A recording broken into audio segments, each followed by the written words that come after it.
Hello, everyone. This is Brother Benson, and I'm joined with Good Good. How are you doing, sir? I'm very fine, sir. How about you? I'm doing fine. How is everything?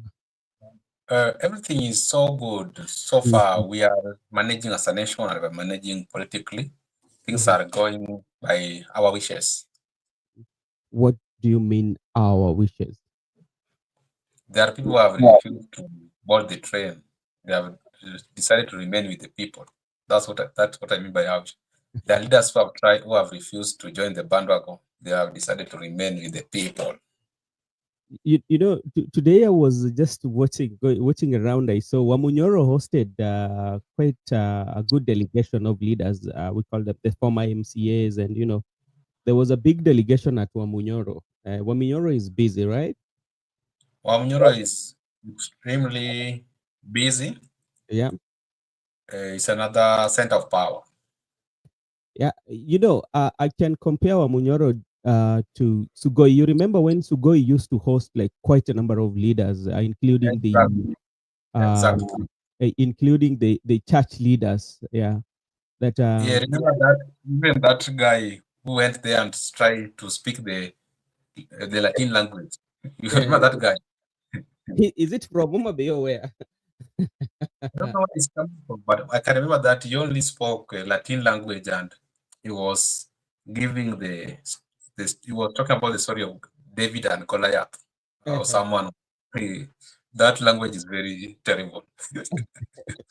So one thing that and it's called the center of power. The center of power have moved. Yeah, we thought like within a period of 2 weeks, Wamunyoro was not going to be in existence, especially regarding Gashagwa. But now we are seeing visits, and to my surprise, also I saw a guy is from, is it, if not Muranga, is an aspirant. I was just and he had made a political poster whereby Wamunyoro, he's down there, like he's using Wamunyoros and telling people, hey, if you Kikuyus usually forget.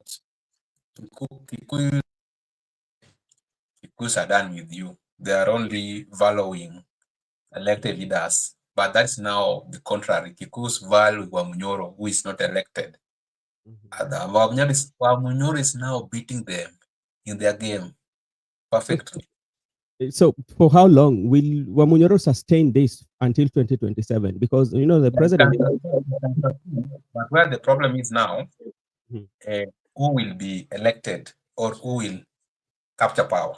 That's what the problem is. If you can sustain it until he captured power, it mhm. can be good. But if it can sustain it, but it will not capture power, Yeah, then it will not have any meaningful. yeah, yeah. What's wrong with your audio, please? Can you hear from me? Yeah, I can hear you now. I was saying Mhm, the end game of Wamunyoro, in my view, mhm, Wamunyoro ought to have contained the current center of power mhm, until he makes sure that he captured power. It doesn't matter who is going to be the president, but if he can capture power mhm. with the current influence he's having on Kenya, can be good for himself. But if you can go this way, but then you fail to capture power, that is where the rubber will meet the road. But also the our good professor, His Excellency Kithure Kindiki, is also busy. Um, with the leaders, grassroots, and opinion shapers, meeting them or calling all these forums, talking about on how they want to complete those projects that were started by Uhuru Muigai Kenyatta, and he says that president will complete those projects. How is this one going to be possible? Yeah, bearing in mind, like he's now trying to compete with Wamunyoro. Wamunyoro is hosting leaders from various, and he's also hosting leaders, the same leaders, telling them on how we are going to complete those projects. Wamunyoro is very far much ahead of Kithure Kindiki Yeah. because Wamunyoro is engaging the people directly, Mm-hmm. engaging the local, engaging the ground. Unlike what Kindiki is doing, Kindiki is calling people at current residents of the deputy president. He's not calling everybody because everybody cannot go there.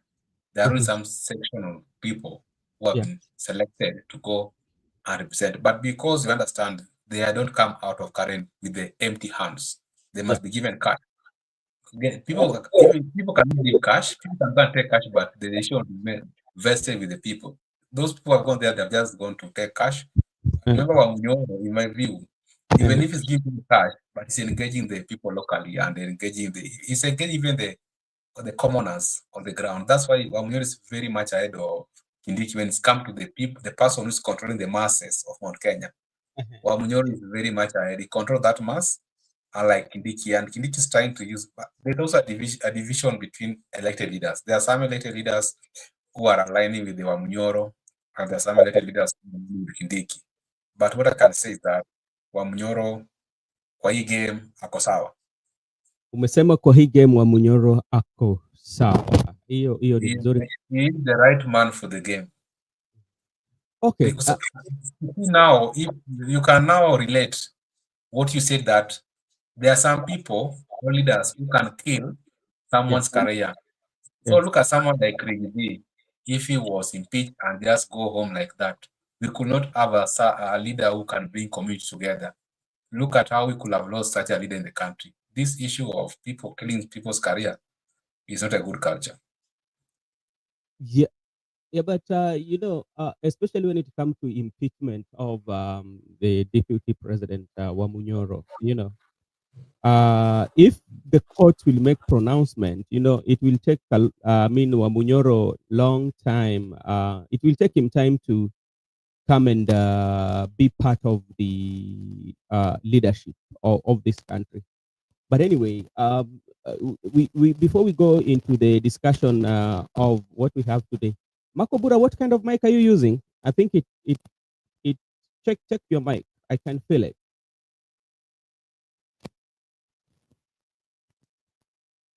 It has like a hissing sound. I can get it from my monitoring. Is Good. it really my? Yeah, it can be your mic or is It's either. me goodness. It's me goodness because I can see it's moving busy. Meguda, check your mic because your mic is moving. Can you talk? No, it can't be mine. Mine, mute. It can't be mine. Even if you mute yours, but because like I have the monitoring of the studio, I can get everything. Let me leave, then I'll come back. What you can do, can you just hold it so that it doesn't move like this? Okay. Yeah, okay, that will be good. Okay, thank you so much, Mr. Makubura. Yes, actually now I can feel you. Meguda, it was your mic. You're good now. I'm very, very now clear. The monitoring station is now very, very, very, very clear, loud and clear. Yes, yes, yes. Atwili anasema hivyo. Yes. If Okay. you talk about Atwali, I'm tempted to reflect the book that I read About called Betrayal in the City. yeah. There were some characters in that book, Mhm, the likes of Tumbo and Mulili, mhm. who behaved similar to the behavior of one Francis Atwali. And if you read that book, the description of those characters is similar to the description of one Francis Atwali. And so Francis Imbuga in his book, Betrayal in the City, and the life and the leadership in Kafira clearly depicts what we are experiencing in the country today. I think some of these literature authors or writers, there's a blessing that they have from God. And so more of what they speak about or more of what they write to the people, I think they're like prophets, and the mentality of the African leaders is what has been explained by Francis Imbuga in his book Betrayal in the City, and the leadership of Kafira. It is purely what we are seeing today, and sometimes I sit down and then I ask myself, does it mean that the thinking of an African is not still going to change even in this generation that we are still added to? that is something that we need to look into deeply as a people. I don't think that we should generalize like the thinking of an African, because you are an African and you think quite much differently the way actually would not think. So The we reason know. why I'm saying that Uh, is, remember, some of these books yeah. were written in sometimes back, and in 1990s, 1980s, 1970s, and the question that we are asking is, if someone had talked about similar things in 1970s or in 1950s, 1980s, Mhm. and those are the things that we are experiencing in 2025, Mhm. then the question we should be asking ourselves is, are we then progressing? Why are we not maybe then learning from the past and trying to pick some detailed ways of trying to come up with new, a new style of doing things? That is the worry Okay. that I currently have. Because, for example, if you say that, um, another example that I can still give you is, the people who fought for for liberation Mhm.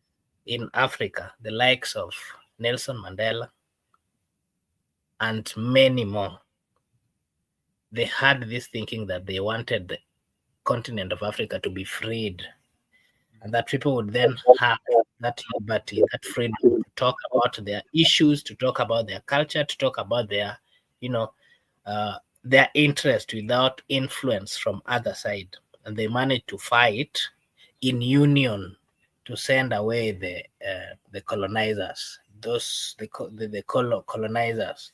Yeah. If they managed to do that, I'm quite sure that they had a dream of liberating themselves, a Mhm. dream of making own opinion, a dream of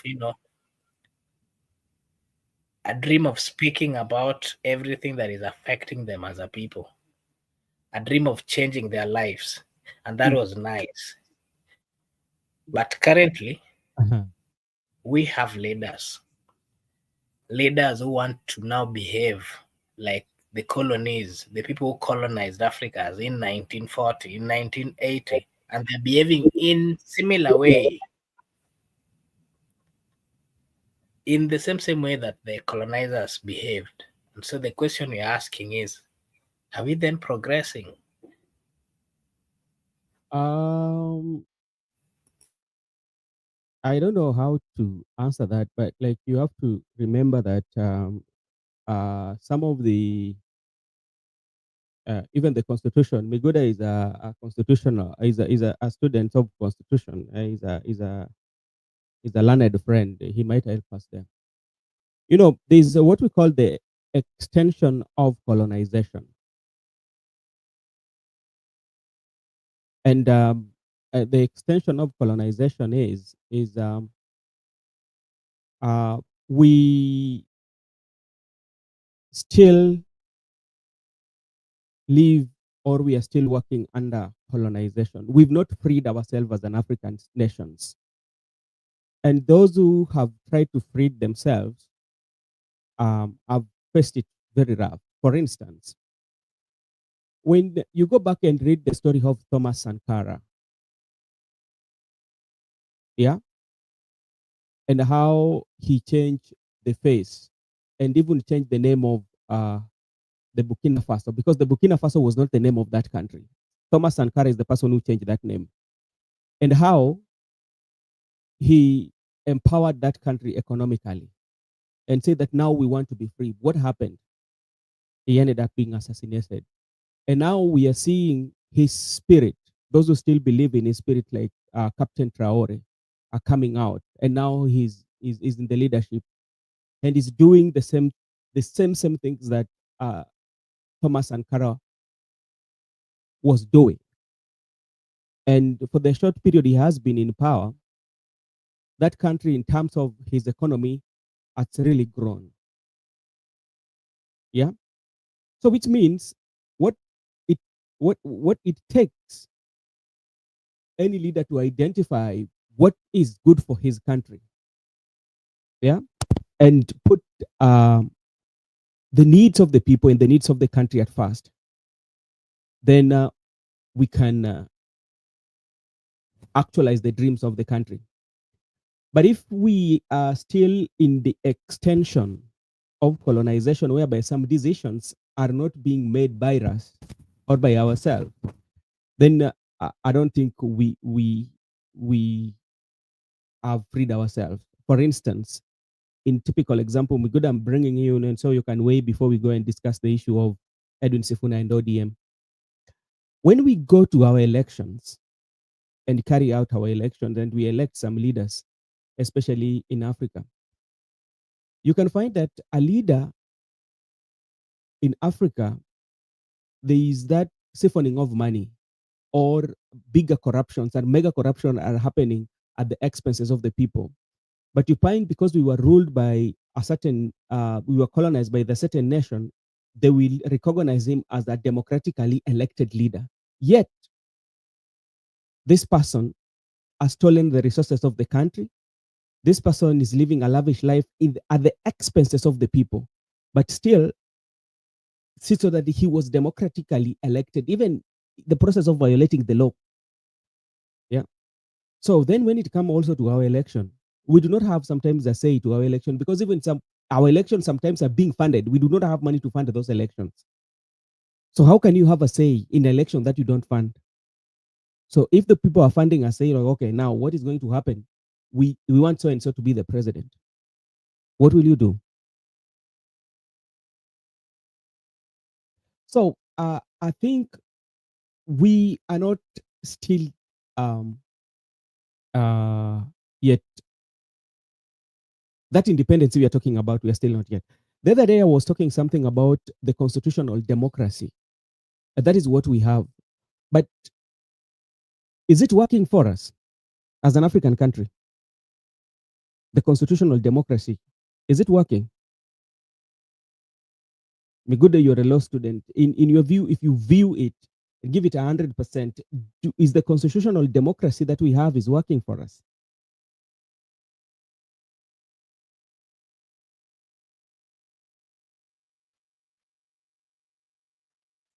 Makubura has brought a very interesting topic, but I'll just try to use minimum time because we have some things to discuss.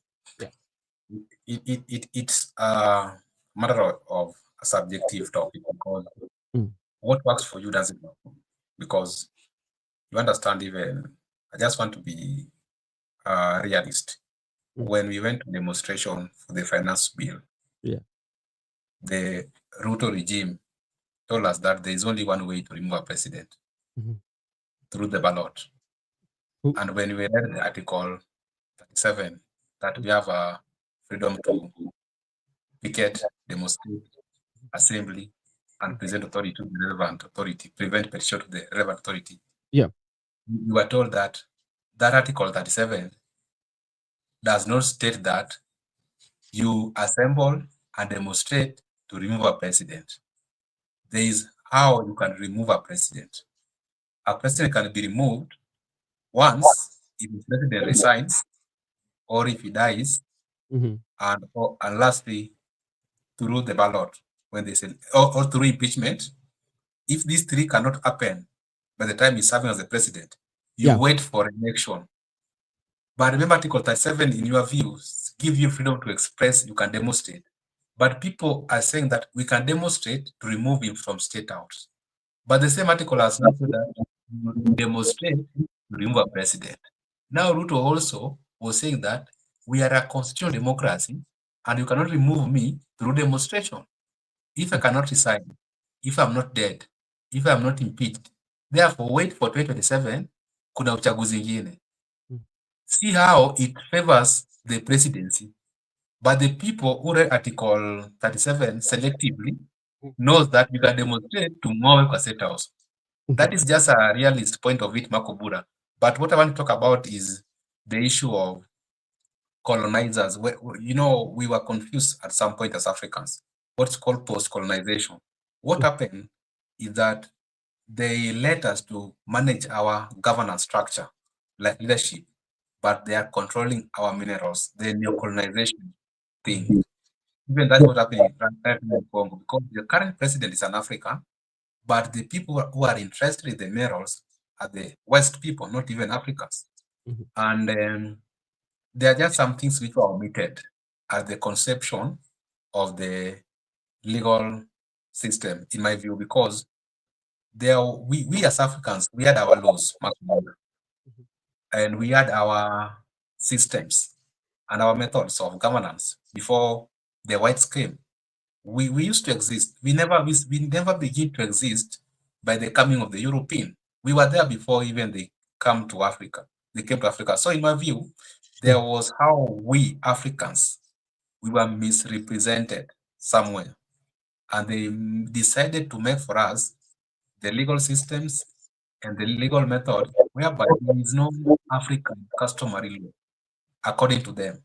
They have just the English common law and Roman law, and they have subjected it for us to use it as a democratic exercise practice in the country. And let me just give you two examples because of time. You find if you go to Uganda, you find the constitution of Uganda people, they still reconsider the Baganda Kingdom culture in the constitution. And if you go to West Africa, Ghana, they also reconsider the chieftaincy into the constitution. But our constitution of Kenya is exclusively a modern one, unlike what we could have incorporated other culture, I mean, the system of Africans into it. That is where we got it wrong, that we Africans, at the conception of independence, most of Africans were misrepresented. Most of Africans' culture, customs, traditions, methods, system were omitted, no one represented us at that apex. That is why we talked about that book you read about the Betrayal in the City. There are similar books. Even if you go to Nigeria, this author by the name Chinua Achebe wrote about 3 books that describe post-colonization, African culture after colonization, whereby he stated that Africans were now worse after colonization, before colonization, or during the colonization. After post-independence, African leaders turned to be something terrible. I think the key point here is that Africans were misrepresented at the conception of independence. Yeah, and you know, when we want to talk about African, because like I'm one person who is so much interested in African way of life, and even what we are speaking today, our language, you know, we ourselves, we tend to run away from our native or our mother tongue. And if you speak it into public, or in your public and you're speaking in mother tongue, you feel that you are not at par with the world, you know. Yeah. And that is what is happening. Even when we come to our schools, because back in the days, in the old villages, we used to be taught mother tongue. If you are a Luo, you can write a letter in Doluo to your mother in the city, your uncle, and in Doluo, it was there in the education, because that one was a way of making sure that you know your culture, you know. But that one was taken out of in our curriculum. Nobody of Luo descendants or somebody from the Kikuyu region, some of the modern children, they don't know how to write their languages. They even feel shy to speak about their language, because when they speak, it feels that your language does not taste good.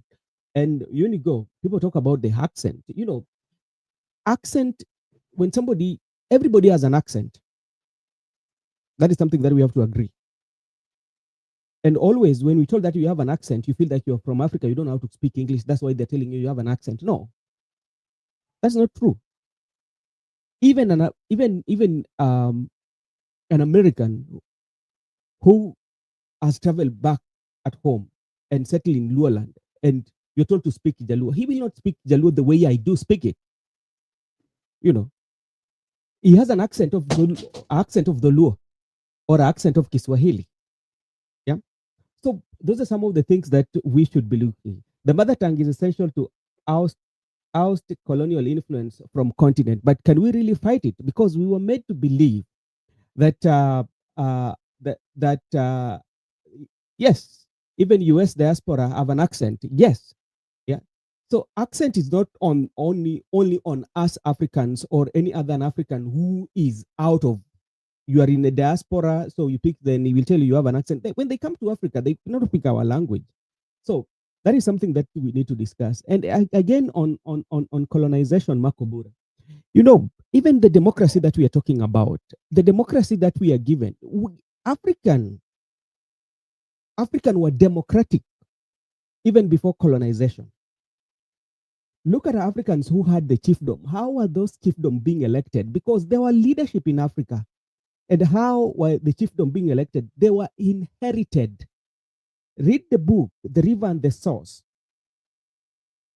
The River and the Source. If you find out time to read the book of The River and the Source, it tells you how civilization was coming, because it started on how it was tradition and how the civilization came to the city. It also tells you how women were given power, how women started to get power. Because if you read the River and the Source, the male characters are usually killed on the play until the one that remains is a woman. So that one tells you development and civilization. Come to religion. Even when you come to religion, we believe until today, I'm a believer that African had God. Go to the Oludimare, that is in Nigeria. They believe in the Oludimare, the God of creation. Go to Ethiopia, you'll get Labella Temple. It was built before colonization. Come to even to architects. When you go to Egypt, the pyramid, they're still studying it until today. There are so many instances that I can tell you. We had one of the very good engineers and still is being studied until today. Our writings, Africans used to write, read the history. Even in the Luo community culture, when people used to make those round houses, they would draw human being. They knew what they were doing. Unaona? So anyway, that is a topic for another day. Let me just answer something very brief, kindly. It is good to add it. When it's come to religion, I just bring the concept of Africans, Kenyan setup. Because if you go to Ramogi, you'll find that Lus believe in the existence of the presence of God there. And even right now, if Makobura want to become area MP or area MCA or governor or senator in Kisumu County, Makobura will be advised by the elders that if he can go and visit Ramogi in that shrine, then he can go to Kaunka Jaramogi at where Jaramogi was laid to rest. Then he can go to the shrine of Achingo Neko. Then he can go to South Nyanza and visit Gormaya, the grave. Then Makobura, if comes back, it's a belief. The spirit will accept him and he will be elected overwhelmed. Many people have done so. Even just to give you an example, because we are in the world of digital, before Jalas became the area member for Langata, Jalas did the very things. Then whenever he was discussing with those old men, because Jalas has put those things on the record, they are there on the YouTube. He was told, Jalas, now you are going to get Langata. And that's how he was convinced and he came out and he was elected in Langata. Those things used to work, and currently there are modern people who believe that they are working, but there are also modern people who have been swept by the Christianity and also believe that through Christ everything is possible. But lastly, I want to say this one: when it comes to the issue of leadership, setup of chiefdoms and kingdoms, indeed there was democracy. And indeed, Africans were Democrat. And there was even that issue of inheritance, that there was rightful heir. And whenever you try to bribe yourself to the throne or try to bribe the rightful heir. This how the spirits or the gods could strike you until you could not govern. At the same time, if there was a young rightful heir to the throne, the council of elders could hold in custody for that Serve. rightful king to come to power. Yeah. The council of elders. Therefore, even if it was, this is why I say there was democratic setup, because even if there was inheritance Yeah. or hereditary, Mhm. there was a representation of the people in the council. Mhm. And in the West Africa, Nigeria, they call that person Olowu, the prime minister. Yeah. He came from the people. He was representing the people at the council, where there were council of elders, and there was the rightful. So anytime Olowu was the eyes of the people, it's just like the system in the United Kingdom, whereby the prime minister come from the people Mhm. and represent the people at the monarch. Yeah. And we have that monarchical, that hereditary from the queen, king, the way it always goes, the hereditary. But the prime minister must come from the civilians, not from the royal family. The same way, if there were chiefdom, if Yeah. there were chiefdom and kingdoms, Mhm. there was a representation of the people from the people always. That's why I say this issue of democratic setup and you know our traditions were just like for the United Kingdom, they were unwritten, they were just mastered. No Yeah. one wrote them. And that's why I still insist that there was a misrepresentation at the conception of the independence. Let me tell you what is happening. You've talked of some Makubura, you'll be coming in. When you go back to the history and the African traditional society, what was happening was this. And I can give you a typical example with the Luo, because I tend to talk to the old men who are still there. Especially for a man, there were days when times when your father would want to give you those wisdom, the teaching. The Luo traditional or even African, it was an oral, ear to mouth. And that's why during those days, what used to happen, you would have what we call the fire furnace. In Kijaluo, we call it duel. Yeah. And women were not allowed to sit in duel. Yeah, the fire furnace around in the evening when they bring food, because it was like a polygamous home. All men will sit, and from that sitting, that's where your father or your grandmother will tell you on how to be a responsible citizen in the society, what you should do and when. And this one also happens to our daughters or our sisters. For them, they are being taught by their mothers on how to be good girls and good women in the future, on how they can handle that. And now when it comes to leadership, Miguda has talked about on how you preserve the heir of the throne. And they will look at the circumstances. And if to say that, especially like when you look at the chiefdom of the Olu of the Luo family, let's say for instance, if there's no a male in that family, the leadership will jump into the brother of that guy. And if there's nobody in that family, that's where sometimes they can ask the gods to give them direction, and the direction will be given. So, Makubura, what I believe, the democracy that we have is a negotiated democracy that is not working for Africa. However much we try, it is not working for us. The issue of prime, because like now, even when we give the like, let's take an example like our country, Kenya. Now, the other day, members of the public were talking, especially that was allied to President William Ruto, that we should find a way of finding this position and give it to the right honorable prime minister, because they believe the right prime minister has more wisdom and he has more energy. They don't want him to say not too expensive to the people. Yes, it is true. But are you making it for him, or you're making it for the country? That's my question. So what about if something happens that we no longer have the right honorable? Does it mean that that position is going to be taken away? That's the question that we need to ask. That is one. Secondly, when did you come to realize that now he has that, because for the longest time, even in 2007, you used to call him names. Go to those clips and see. So that is what we call a negotiated democracy. It doesn't work. It supersedes. It go against the moral values and the fabric even of the nation that we have. Just to make sure that somebody's interest is taken care of, which was not happening then in the African traditional society setup. Yes, Makobura, do you have anything? Makubura, 1 minute, then you'll wrap everything. Thank you so much, Mr. Banka, for joining. Sorry about that. Just 1 minute. What I wanted was a certain point.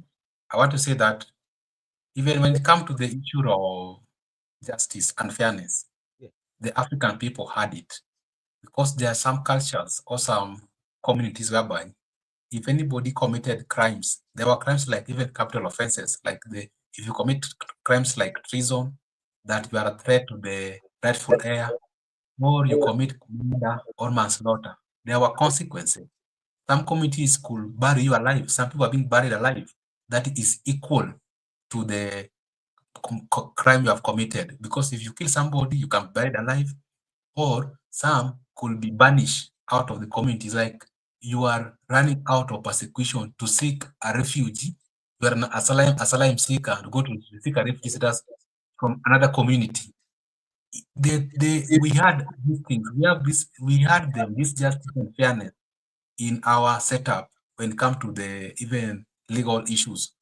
And that's why I say Africans' culture, practices, setups were omitted.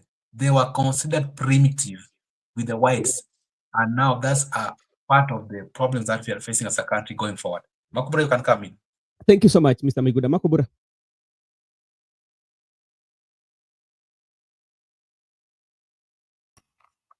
I like the topic of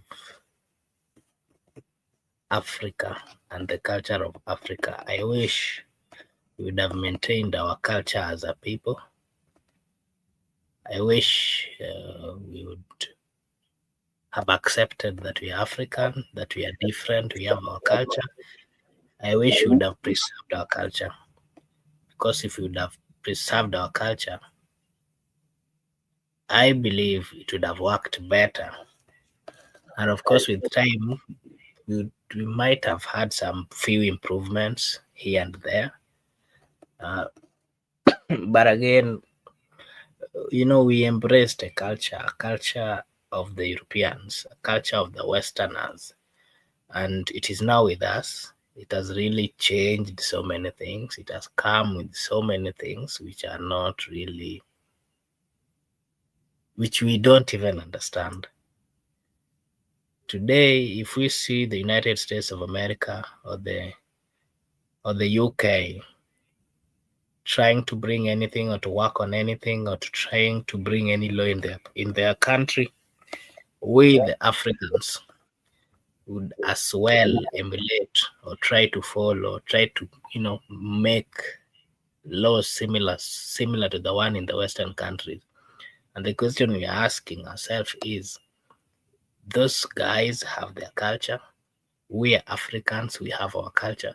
Why are we embracing some people's culture? Why are we walking a journey that we are not fully aware of? And that is the confusion that we have in the African continent. And that is why we are even seeing that leaders of the African continent, majority of them are not aware of the needs and the journey that we are going or walking, because there's high level of confusion. We are trying to please the Westerners. We are trying to follow them blindly. If they come up with a law, normally laws are made based on the interest and the people, through the behavior of the people, through the interest of the people. Laws are made to influence, the culture and the behavior of the people. But if you want to bring a law that has been made, for example, in Europe or in UK, a law that they came up with, based on their behavior, based on their culture, you want to impose it here in Africa. Those are some of the confusions. So, the leaders in Africa, most of them are not really understanding so many things. They're trying to please the Westerners, they're trying to look at ways so that they can emulate or do similar things as the Westerners, and that is when they miss the target. The topic of today, it says that Ruto will lose election in 2027. Those are the comments of Edwin Sifuna. I wanted to say that Edwin Sifuna, to me, if you ask me, I really like this politician by the name Edwin Sifuna, because of course, we call ourselves being in a democratic country, and that democracy, of course, allows us to come up with our opinions, to give our opinions, to make decisions based on what we believe in as an individual. And again, if you are a leader, of course, you have to go with the majority. The majority of the people of Kenya are really suffering, and they have a stand. They do not want to listen or to hear any promises from a government that they gave the mandate to serve and has failed. And the same government that has failed are busy talking about the next general election, an election that, will come in 3 years. And the question the people of Kenya are asking is, you are talking about the next election. Today, we are unable to afford our basic needs. Today, we are unable to just afford even we cannot eat. What if we die before we get to 2027? Who will then vote? Who will you lead? Those are the questions that the people of Kenya are asking. And it is clear that the government in office are not really concerned about the interest of the people. They are only concerned about, winning the election. They are only concerned about being in leadership, but they don't understand the real issues which are touching the people of Kenya. They are fighting about 2027. They are fighting to retain Raila Amolo Odinga so that he would give them the support in 2027.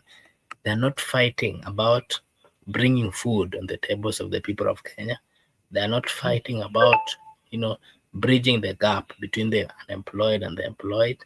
They are not fighting to ensure that they bring job opportunities or make it easy for, the people of Kenya to start even their own businesses so that they can,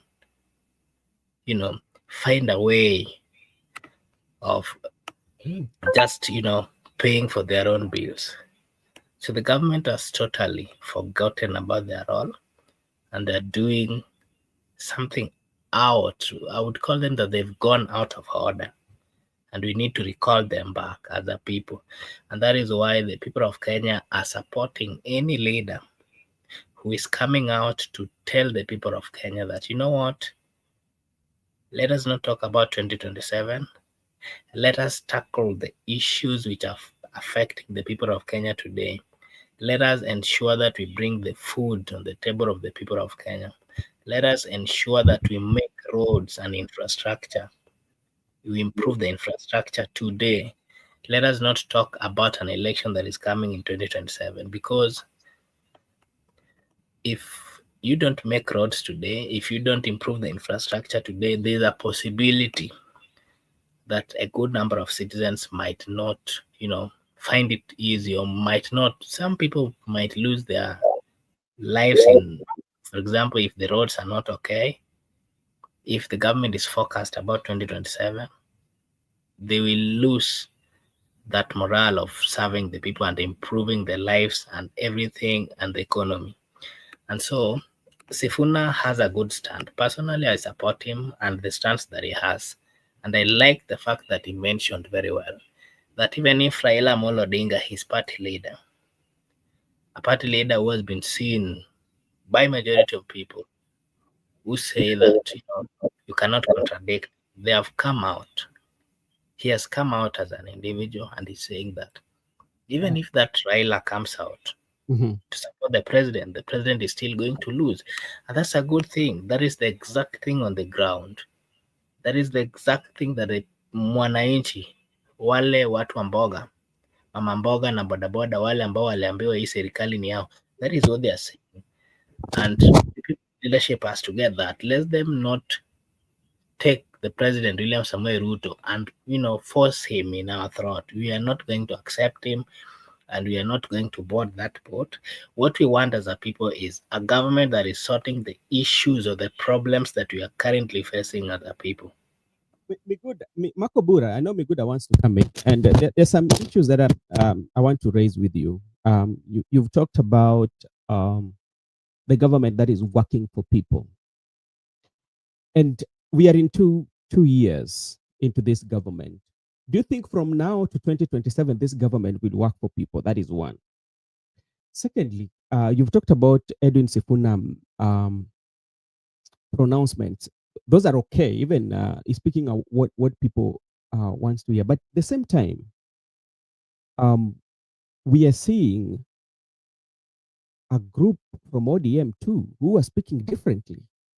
Aladwa, the member of is it Madare constituency? It's called who? Omondi. Makadara. No, Aladwa is for Makadara. Then there's a you remember? Watch. Yeah. Oluoch for Madare. Yeah, Oluoch for Madare. Oluoch for Madare. At that meeting, Edwin Sifuna was not there, and from the way Aladwa talked, it was like attacking Sifuna, telling the president, "I wanna," like he's giving the president that surety. That is one. Now, come again to the election itself. The young people that we feel like, okay, the young people are new blood. When you look at in terms of politics, whereby you need to have a political party or you need to have, let's say like an agreement where we can work on. But now you see the young people are differently in different positions. I mean, different political parties. What will it take for them to put in power somebody who has never been in power? Or is this going to be like we want to take President William Ruto out of power? It's only Ruto is a problem.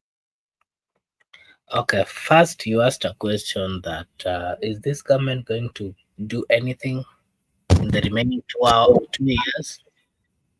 My answer to that is this government is not going to do anything in the remaining years. More of what they are going to do is campaign.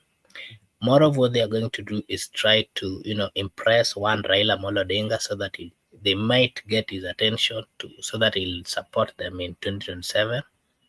More of what they are going to do is retaliation. More of what they are going to do is fighting those people with different opinion. Yeah. More of what they are going to do is taking people who are having different opinion to courts. More of what they are going to do is abducting people having a different opinion. More of what they are going to do is making laws which are beneficial to the government but not the people of Kenya. More of what they are going to do is to punish people who are having a different opinion. That is what they are going to do in the remaining 2 or 3 years. Okay. The next question that you ask is, you talked about ODM, but I want to tell you something, that ODM is a party, is a political party. They have the agreement. It is deposited, I don't know, in Registrar of Political Party. Yeah. ODM is not flowing in anyone's blood. ODM is just a party, and we are told the symbol is an orange. That is all we know. And anyone, it is perceived that anyone coming, for example, in Luoland is an ODM. I want to tell you, that symbol, the people of Luo Nyanza are not going to associate with it if it is not going to come out to fight for the needs, to fight for the rights. If it is going to go in bed with a government that is killing the people of Kenya, abducting the people of Kenya, a government that is punishing people who are having a different opinion, the people will not talk about Orange or DM party. That's a fact. And anybody, the likes of Alado that you've mentioned, Antonio Lodge, just because Raila Amolo Odinga, for example, has come out to just give his maybe if just because Raila Amolo Odinga has come out to stand or has come out to stand or to support the government, that is not a guarantee that anyone who is in ODM is going to support the government. And that is part of what you've started seeing, the likes of Senator Sifuna coming out to dissociate themselves with a government that is not pro-people. And you're going to see a stance. Maybe I will come back to you, and let me take this opportunity to greet our good friend here, Rose Oyata. Rose Oyata, how are you doing? Just let us know how you're doing, and welcome to Brother Benson Media. Miguda, can you come? I need to ask you something here. A big question here. I need you to answer, because maybe even before Miguda comes in. Miguda, you know, people when people speak, people, or the majority of Kenyans are speaking of how they want to take, especially Ruto, out of power. You know, but let's face it. ODM has been in existence for almost 20 years, if I'm not wrong. Yeah, and they've tried to come to power, but they've not, despite the challenges and especially when it comes to the electoral malpractices for the last 20 years. What will it take, especially for the new generation that we have, to get that power that is needed for the country to actualize what they want? That is one. Makubura has talked about the people. Who are these people? Because if you're speaking on behalf of majority of people, are a section that believe that if Baba support, they will not vote for William Ruto. Is that a question to me or to Miguda? To Miguda, then you can answer that, because we spoke about the people. Okay, so I've spoken about the people. We have a constitution, and the constitution is very clear that the people who are being governed are the people, the citizens. And the fact of the matter is, majority of the people of Kenya, citizens of the people of the Republic of Kenya, they are not happy with how the President William Samoei Ruto and his allies have been running this government. And majority of the people of Kenya are saying that this is not what we expected William Samoei Arap Ruto to do, according to the campaign that he ran, according to the promises that he gave the people of Kenya. Whatever he's doing is contrary to what he had promised the people of Kenya. Yeah. And if you watch what happened in June 25th,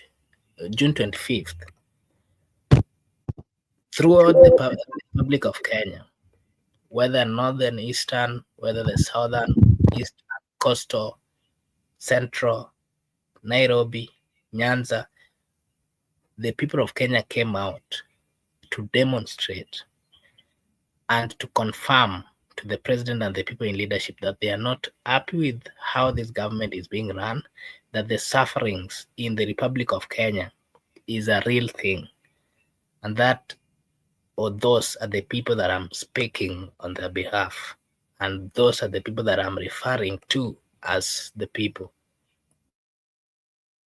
Okay. Miguda.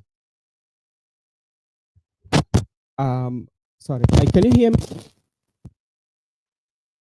Yeah. maybe you can answer my question, and I'm still coming back to Makubura.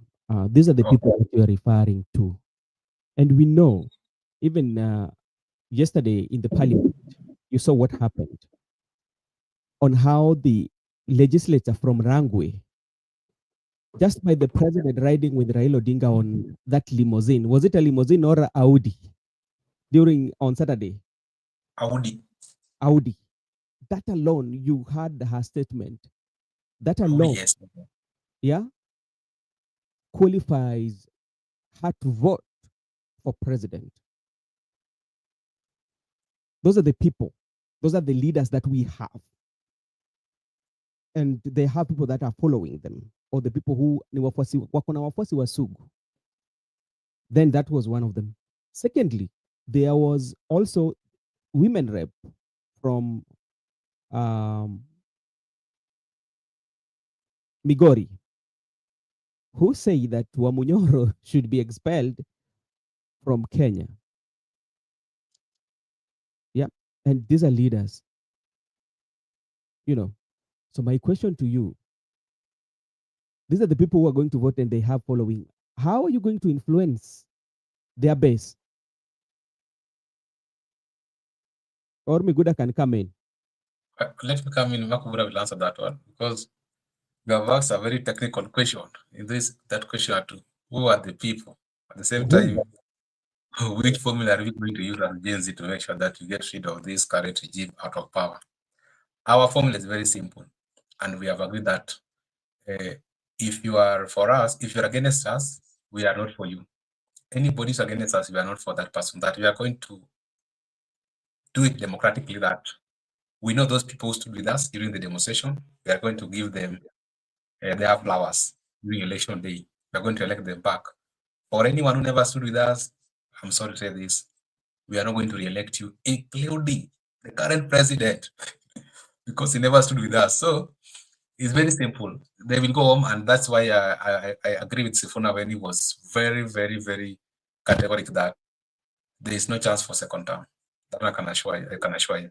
If you go to the ballot, anybody who never stood with the young people are not going to make come back. That's why we say we have our so-called favorites who we must give them second term whatsoever.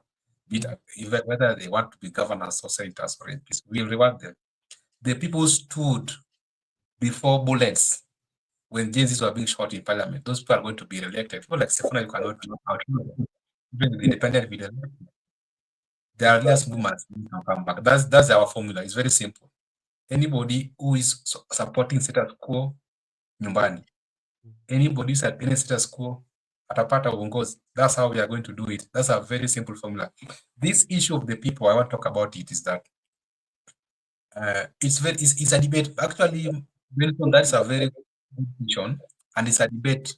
Even if you go to academics, even in schools, Yeah. it's a very wide debate, which is always there.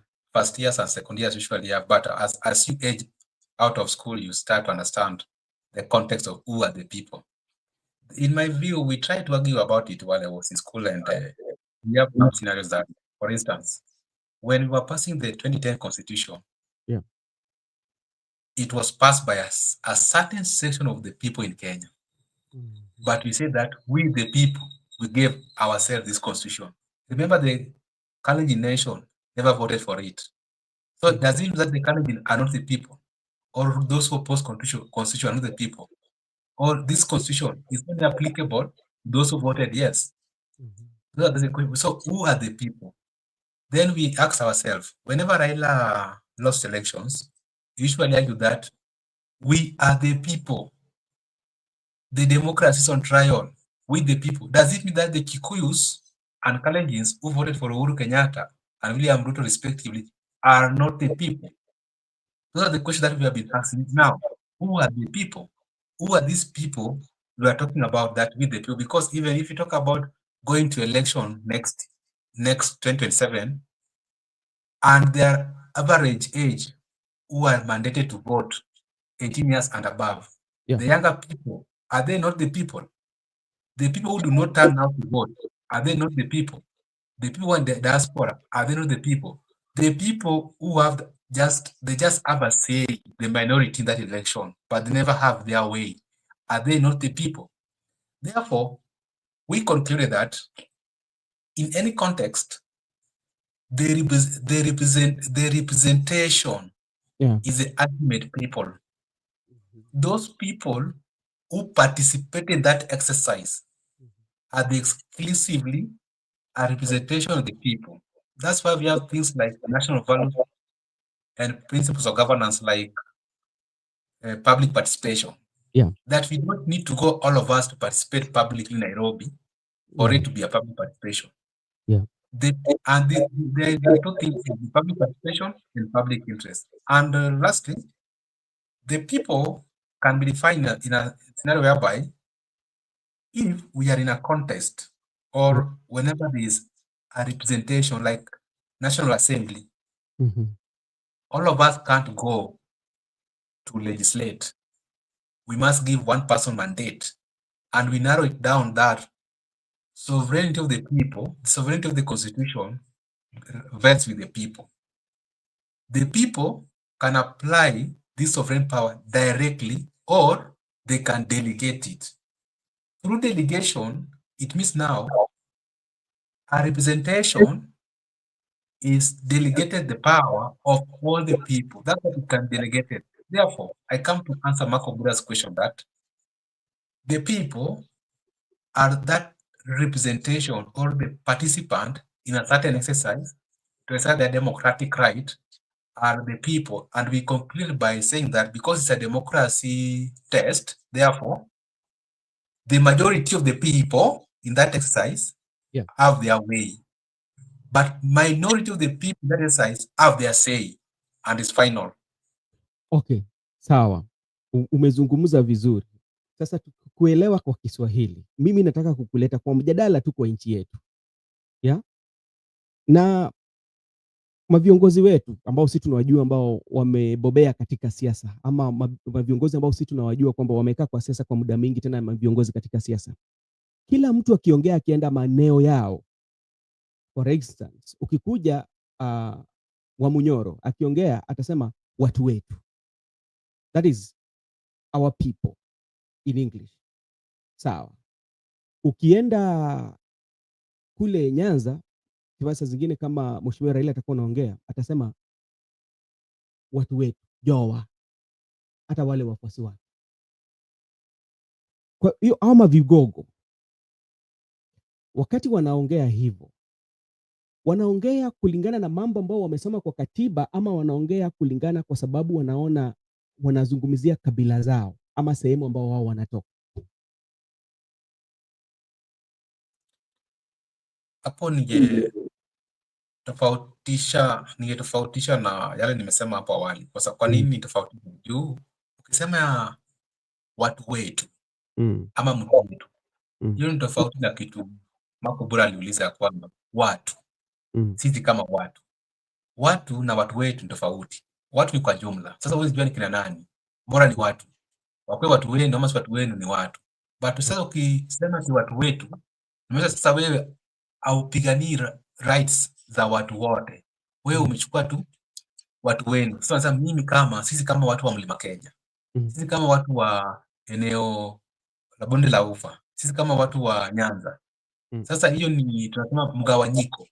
Viongozi wanaleta mgawanyiko katika raia, lakini ile swala nzuri ambayo tunafaa kutumia katika nchi, tunafaa kusema watu, sisi kama wa Kenya, sisi kama watu wa Kenya.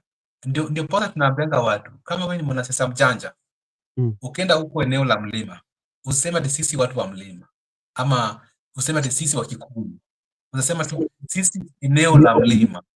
Sasa unajua hapo katika eneo la mlima kuna Wakikuyu, kuna Wakisii, kuna Wajaluo, kuna Waoriata huko. Na ukisema sisi kama Wakikuyu, inamaanisha kwamba wale Wajaluo na Wakisii na Waluhya wanaoishi huko eneo za mlima, hao ni watu unajaribu kuwagawa katika msingi ya kikabila. Hata ukienda huko eneo la Bonde la Ufa, kwa mfano kama uko katika jiji la Eldoret, huko ni waika sana. Eldoret unapata kuna Wajaluo, kuna Wakikuyu, kuna Wakale. Sasa ukienda huko na useme sisi kama Wakale hapa katika Rift Valley, sisi tunapinga hii mjadala ya handshake. Kwa mfano hapo katika Eldoret, si Wakale tu ndio wanaishi huko. Unafaa kusema sisi kama watu ambao, sisi kama jamii wa bonde la Ufa, ama sisi kama jamii wa Trans Nzoia. Juu katika Trans Nzoia kuna kila kabila. Sasa wakati tunasema jamii, kila msee atajivunia kwamba wewe ni kiongozi ambaye analeta watu pamoja.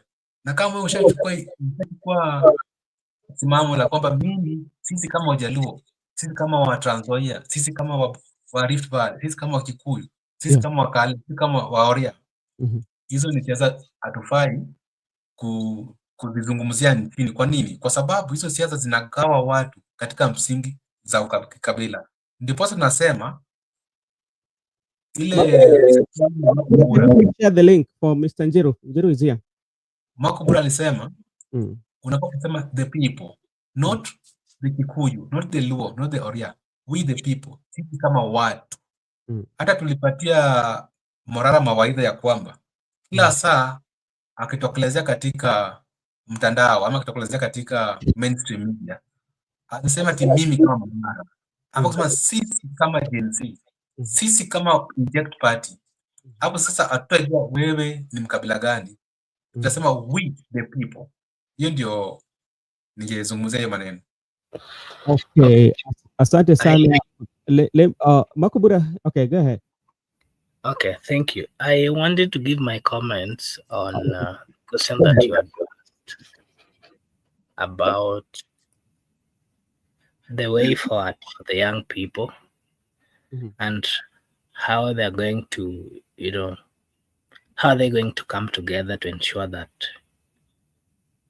their voice counts. Yeah. Despite the fact that they are coming from different tribes, regions. Yeah. I wanted to tell you something that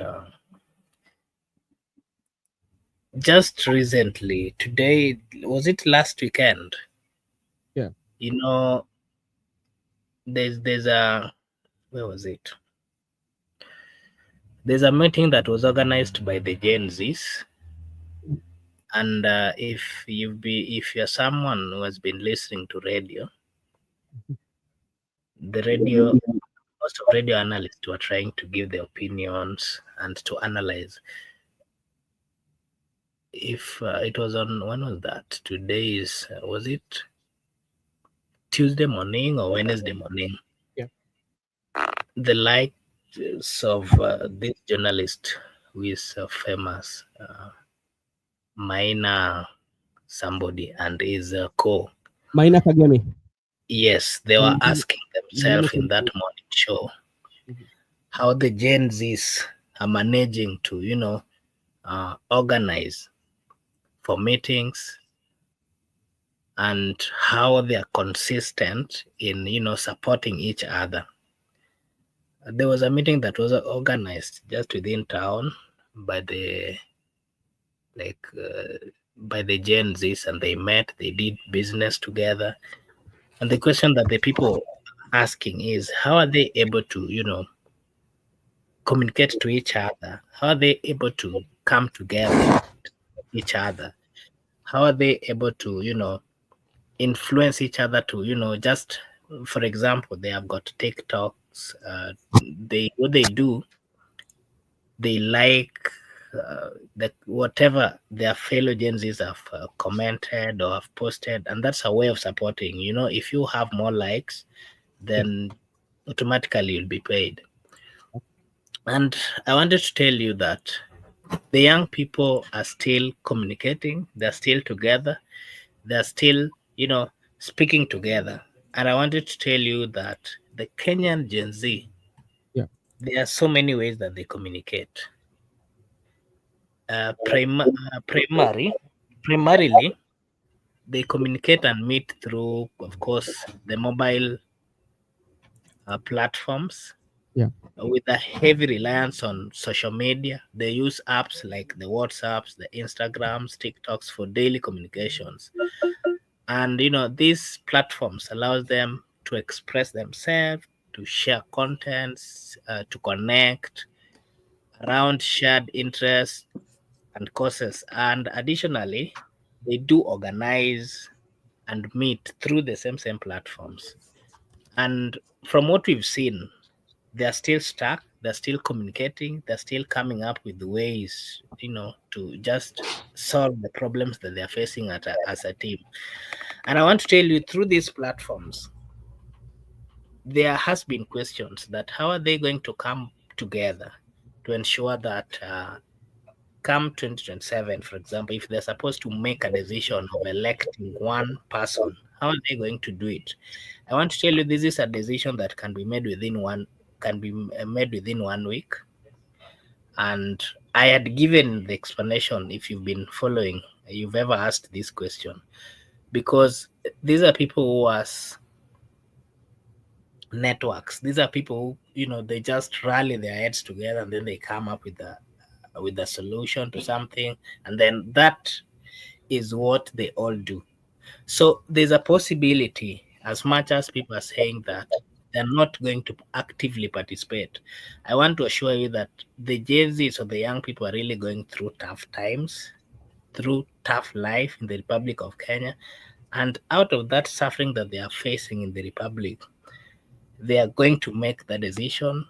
And on that day, it is a decision that can be made within 1 week. If, for example, they decide that they're electing, for example, Senator Sifuna as the president, it is a decision that will be made with 1 day, and there will be a follow-up to that. So let's not just, dismiss their presence and their arguments. That is my take. Oh, thank you so much, Makobura. We are not dismissing their argument and their presence, but like we are discussing about how will they, because I think you are a very good testimony. I can remember very well, even in when the Mandamano started, and I say that how can they learn from the yellow jacket movement? And there's some issues that I raised, but at the end of the day, they did not learn the mistake that they did. So we'll talk about that. Mr. Njiru, how are you doing, sir? Hi, how are you, man? I'm good. Thank you for coming, because this long time. Pole sana bwana. I know I was supposed to grace this platform of viewers, but nilikuja mambo yangu ikakwama kidogo, but don't worry, I will still grace this channel. Yes. I am still planning on that. Si ati nimekutupanisha. I will be coming here. So hii si ya kukuja, hii ni ya kuchungulia. I need to have a one-on-one conversation with you. Yeah, so but now allow me to greet our generals here. I know kila mtu ambaye, let me tell you, 5 years ago, what we are doing could have been taken as a waste of time. Hao watu ni ujinga wanafanya, hakuna kitu wanafanya hao. Hiyo ni makelele. 5 years ago, it could whatever we are doing here, brothers, ingechukuliwa kama waste of time. Hao watu badala waende wakafanya kazi ni kukaa hapo wakipiga ndomo. Lakini until we realize that serikali inaweza kwenda, na after imekwenda inakuja inakufanyia mambo mabaya kabisa. That is why you are now seeing these online activities in hivyo. I can say Ruto for it was a blessing, because for so long nilikuanga nikisikia raia wakisema, especially where I come from, hata serikali hakuna kitu inatupeanga. Forget about it. Me, I'm not political. That was the statement ile watu walikuwa wanatumia. Me, I'm not political. Until being political became your food. Yani unakuta, sifuatangi siasa and this thing is threatening my job. Sifuatangi siasa and this thing want to take my house. So that is how now Kenyans have met themselves that hata wale watoto wanazaliwa they are becoming political, because the issue of politics and life, they have now connected, and Kenyans have understood that we are one erection away from a base, ama to hell. Yani kuna kura unaweza piga na uende hell. So let me now come into your trajectory. story ya Ruto 2027. I want to confirm here, na nataka mwanzie kufuatilia maneno ya Ruto vile anajipanganga. Ruto is usually a very confident man when he is talking, lakini I want people to look at the trajectory Ruto has taken. Ruto is chickening out. Unajua kuna kitu tunaitanga speech analogy, analysis of speech. Ruto wa 2013 alikuwa Ruto wa kiburi sana. Mkiangalia hawa hivi mnaona kama watu wanaweza shinda sisi. Yani I hope you can take that Ruto. Sasa Ruto wa 2025 2026 ni Ruto wa kubembeleza. Kubembeleza ati sasa nyinyi mnasema hata hiyo barabara ati sitajenga. You think Ruto in a speech, that's why I want to tell you, brother Benson, you need to understand Ruto has sensed danger. Can you imagine Ruto? And let me tell you, Ruto has very bad advisors. In politics, even if you are dying, you don't show it. In politics, hata kama kinaumana uoneshanangi. But Ruto anatokezea kwa media anasema, nyinyi watu mnafikiria I don't know this is a matter of life and death. Now, can you, that statement came from Ruto. You people don't, you know, mnafikiria hata mimi sijui it's a matter of life and death. What is that one telling you? You kitu inakuambia Ruto has already known Wakenya wanamngojea. Let me tell you, Ruto is one ballot away from exit to power. Na ndio unaona hawezi tengeneza IBC. He cannot fall into that trap. Because anaweza tengeneza IBC saa hii, alafu sasa kukue na a lot of makelele mingi sana. Hii tunataka uchaguzi saa hii, tunataka uchaguzi saa hii, tunasema tunataka uchaguzi but we don't have IBC. So tunaenda tunapiga mwamba. But if a functional IBC can actually even make a call for an early election to become fruitful. So we will continue with this quagmire and with this confusion of IBC because Ruto does not want any conventional government. Yani Ruto want this confusion. Ili hata tukianzia kusema sasa, hata kama tunasema huyu mtu asiendelee asichaguliwe, how can we do election? Kama saa hii, we know very well as Kenyans, hatuwezi chaguana. You know that because of the way things are. So, and that is what has rescued Ruto. The chaos in the government, that is what has rescued him because hatuwezi jipanga na sisi hatuwezi unda IBC yetu. Sasa ndio unaona tu jamaa now is buying that time. But if today there is a functional IBC, I'm telling you within 1 month kuna uchaguzi Kenya. Within 1 month, ile pressure. Mumeona, let me tell you what happened to Raila before Brother Benson ukuja. Raila was poised to win in AU, but I want to tell you the problems which happened to him and until a bear was killed by a flea. Let me tell you, huyo jamaa wa Djibouti, there was no competition between that guy and Raila. There was no competition there. But the way Raila Odinga issues crumbled within 1 day, let me tell you, Raila Odinga lost that race within 3 days. 3 days. All the election had been done well, but this is what happened. Raila Odinga and tried too much to distance himself from Ruto. Lakini sasa ikafika pahali sasa Ruto akakuwa he is so much entangled. Unajua kuna kitu tunasemanga kitu kama imejifunganisha. Ruto is too much entangled. Ruto ni yule mtu ambaye hata saa hii unaona hata sijui like in our churches kuna wakati tulikuwa tunaenda kupeleka watoto wabatizwe. Na ili mtoto abatizwe lazima akuwe na msimamizi. Yule mtu atakuwa nyuma yake, mtu wa kusimamia. Ruto ni yule mtu ambaye hata kama unaenda kubatizwa na ako nyuma yako uende kubatizwa, hiyo kubatizwa hata inaweza ahirishwa. Umeletwa na huyu. So that is wewe una shida as mtu wewe as mtu kubatizwa una shida, lakini wanaangalia yule mtu amesimama nyuma yako hapo, wanaziko kusema hii kitu hebu kwanza tungoje, because they know any time it could even be fake. Because this is the problem which Ruto has done to Kenya. Ruto has touched damaged goods. Like sasa kama sahi Southern Sudan anaanzia kufanya hiyo kitu anafanya. You know, that is something which should actually be ni UN na AU who should be dealing with Hemedi, Southern Sudan kule. Si ati Ruto anaanzia kusema nyinyi kujeni muongelee Kenya. Ndio unajaribu kuonesha huyu jamaa hata kama tunasema asiende ataenda tu sababu yeye mwenyewe ndiye anajiuliza. I think Brother Benson nataka kuniuliza kitu, hebu niulize kabla nirudi tena. Okay, asante sana. Kuna maswali ambayo nataka kukuuliza. Sana kuhusiana na Ruto 2027 ana lose. na sasa tunaiangazia katika 100. 100% atapoteza, lakini mimi nataka kuangazia katika nchi, kwa sababu kuna zile vitu ambazo wananchi wanataka watatuliwe. Wananchi wanataka wakuwe na maisha bora, wananchi wanataka wakuwe na elimu mzuri, wananchi wakuwe na hospitali, yani vitu zikuwe zinaendana, wakuwe na mfumo ambao inafanya kazi, ambao mwananchi anaweza sherekea ama anaweza jivunia. Na tuseme amepoteza, mbinu gani ambao wananchi wako nayo kuweka uongozi ambao itawafanyia ama itafanya wapate zile vitu ambazo wanakosa kwa saizi? Brother Benson, don't worry about that. Ruto is the last leader of confusion in Kenya. Yeah. I want to tell you that. The next Kenyan president, he will be knowing the stakes in it. Okay. And that is why, in fact, it will be a blessing for Ruto to lose. Once you become a president, you know that it is not a birthright. Kama vile akina Kenyatta na akina Moi, they knew that I can stay there for 24 years without doing anything. I can stay there for 10 years without doing anything. Sasa, that is a narrative Kenyans are removing. That na tukitoa Ruto na miaka 5, ujue pia the next one tunaweza mtoa na mwaka moja.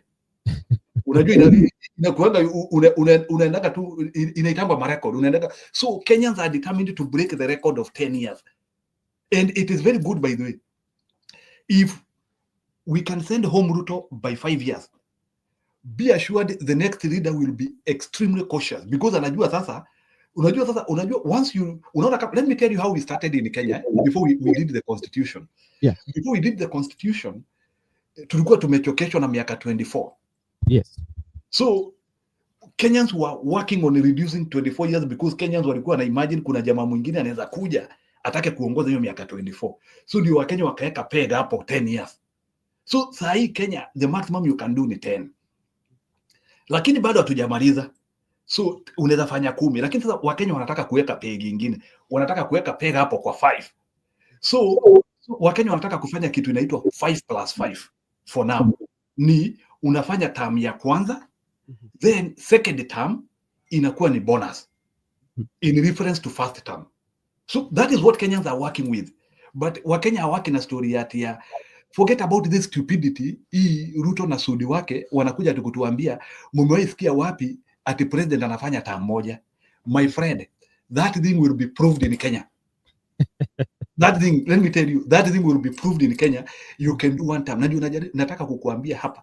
The only thing which nimekuambia in Kenya, presidential term ya Kenya sahi, the way it is going to be, na utaona even the young people are trying to assemble. Sababu our young people watajaribu kuwaleta na story ya ukabila, italeta shida. Young people, ile kitu iko, it will be 1+1. Tunaongea kwanza story ya first term. Second term, tunakugonga after audit. Yeah. So see at story. So bwana brother Benson, forget about at what will happen to the next leader. The rule of life is whatever you have achieved you forget. So ni kama sahi siku hizi atuongeange story ya 24 years. Hiyo tulimalizana. We know in Kenya no one will ever rule for 24 years. Hiyo tulishamaliza unless sasa turogwe sisi wote alafu tupagawe tupeleke madhare sisi wote walete constitution ya kitambo.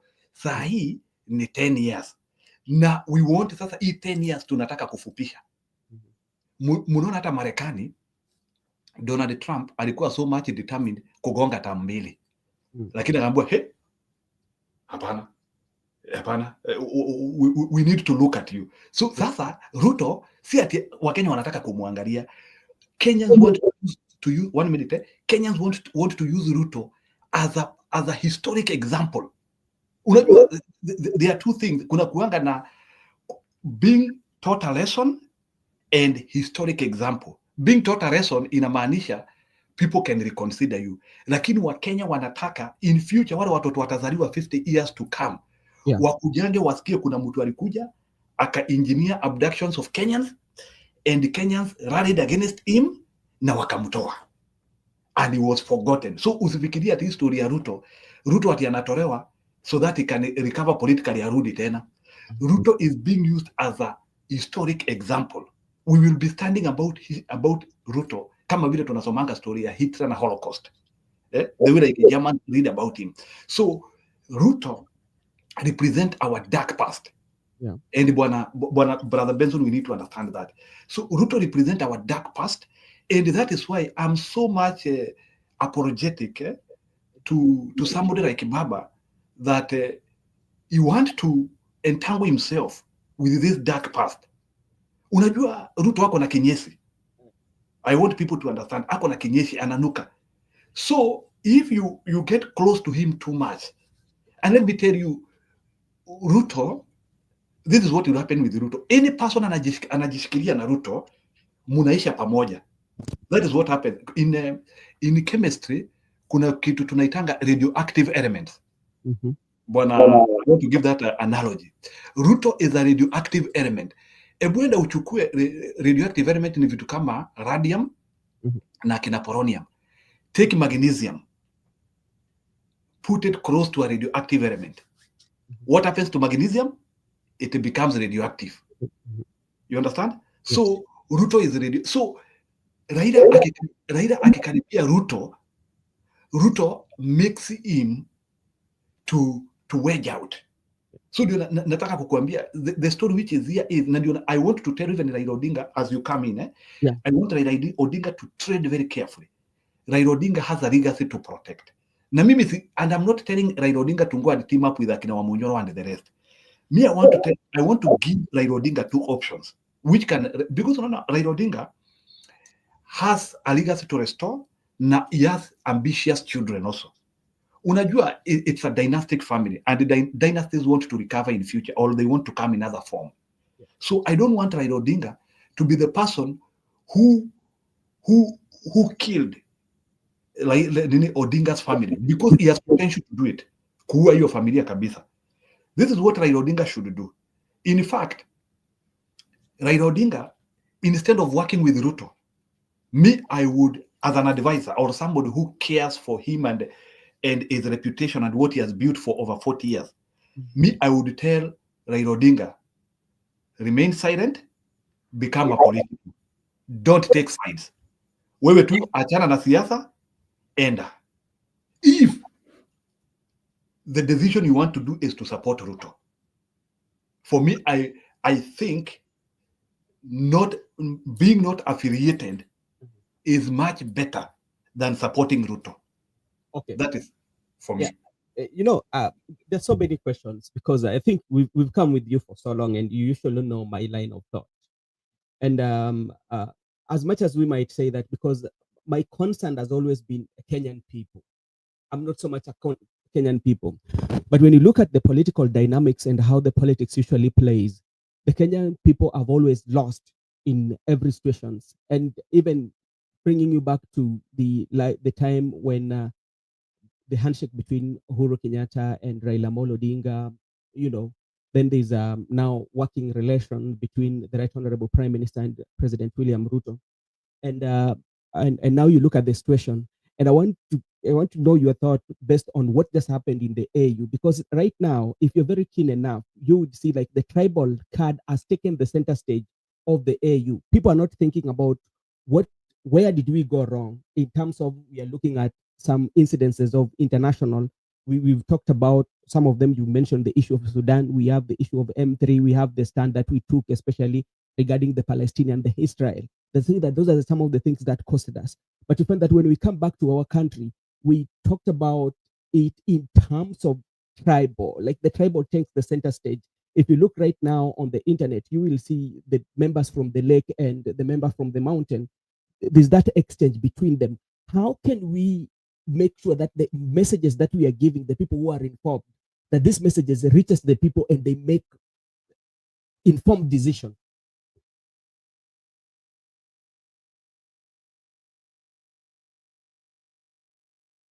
Okay, Brother Benson, let me tell you, the dialogue between people from the mountain and people from the lake, it will not go to unfriendly zones.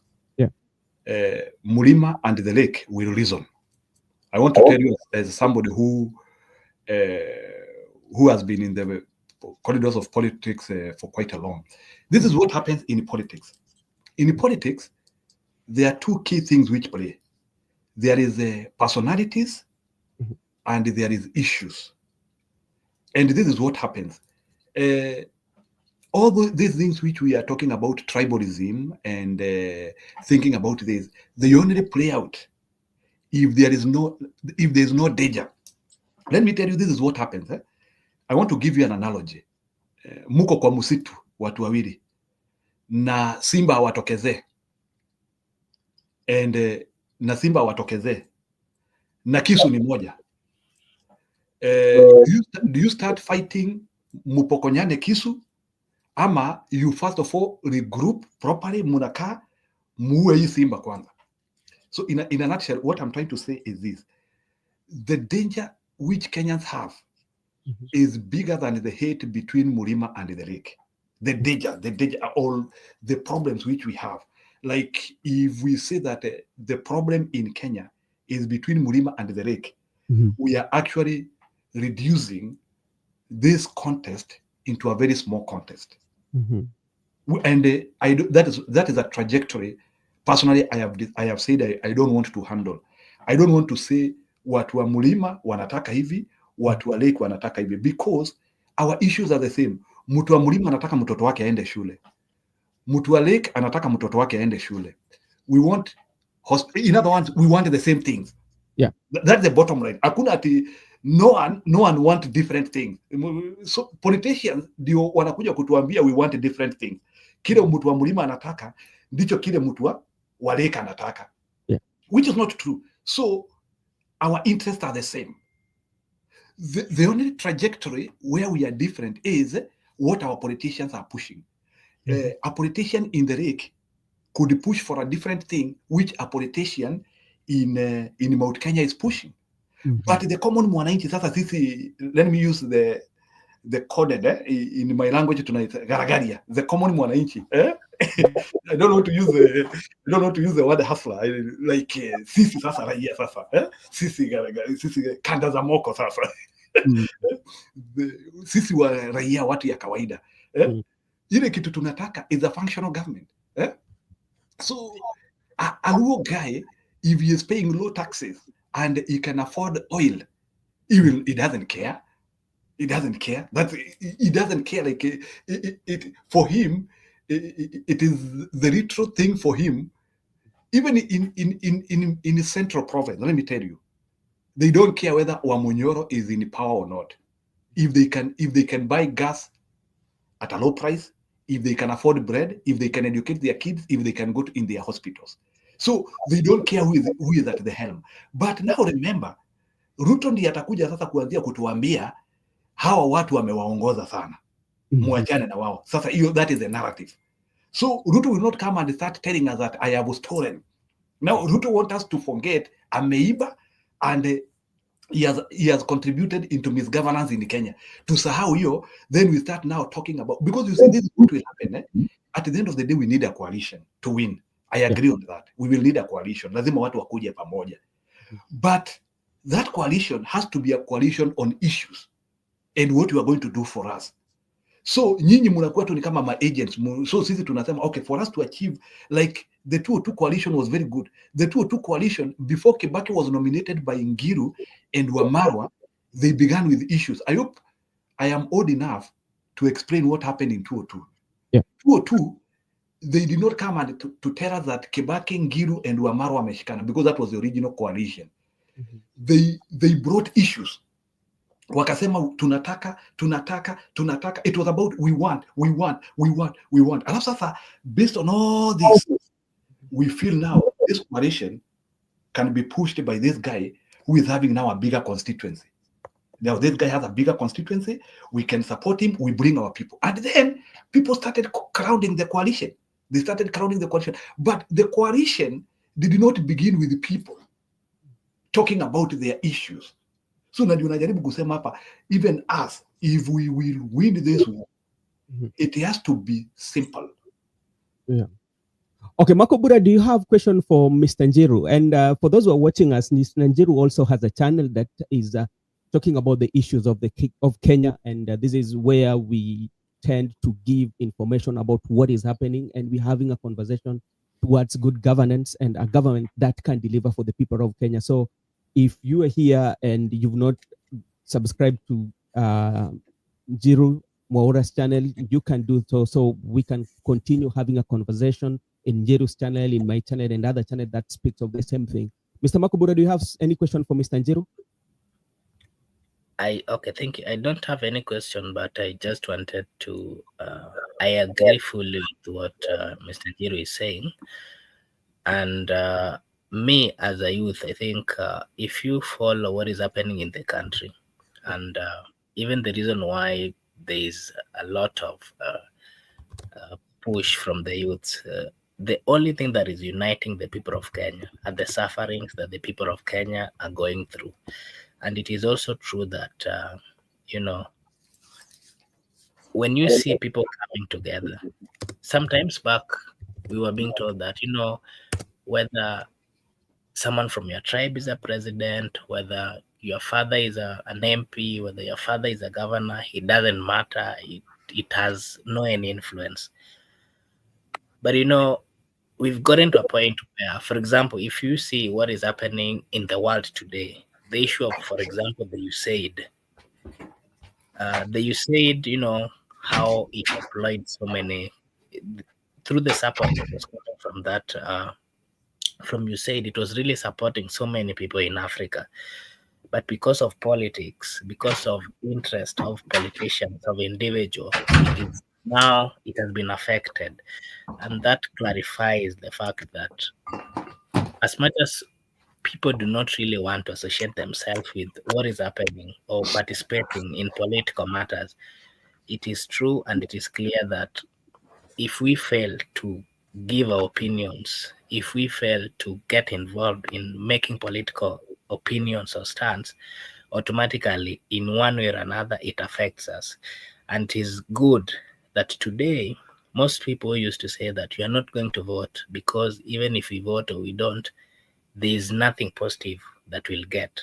I think it is right time and it is high time that everybody in the Republic of Kenya, they have seen the sense of voting, they've seen the sense of getting themselves involved or participating in the political platforms. Because if you fail, then it shows that you've given someone who is not right a permission, you know, to take charge.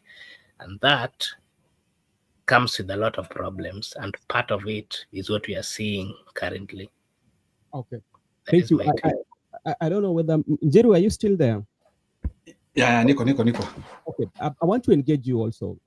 When you look at the journey that the country has taken, or when you look at from the June last year of 25th and where we are today, and with the young people coming into the politics and now making politics to be part of them, yeah, and the political class also realizing that now there's this constituency that have now known what we call accountability and transparency.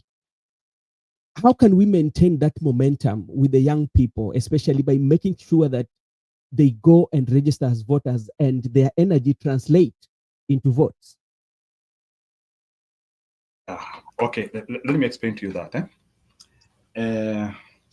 The youth league in Kenya has not been tested. Yeah. That's one thing which we need to know. So, and Bona Benson, let's agree that Kenyan youths, they want to disapprove the naysayers.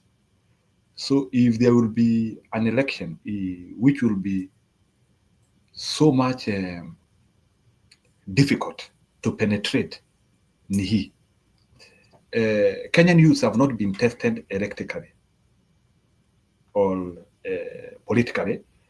The first test was done last year at the emergence of Gen Z. So Gen Zs wanajua ya kwamba hawajapata matunda. So like they know their messaging is there, but whatever they were pushing for has not been achieved in Kenya. So, and Gen Zs know the opportunity to achieve their objectives will be in the ballot.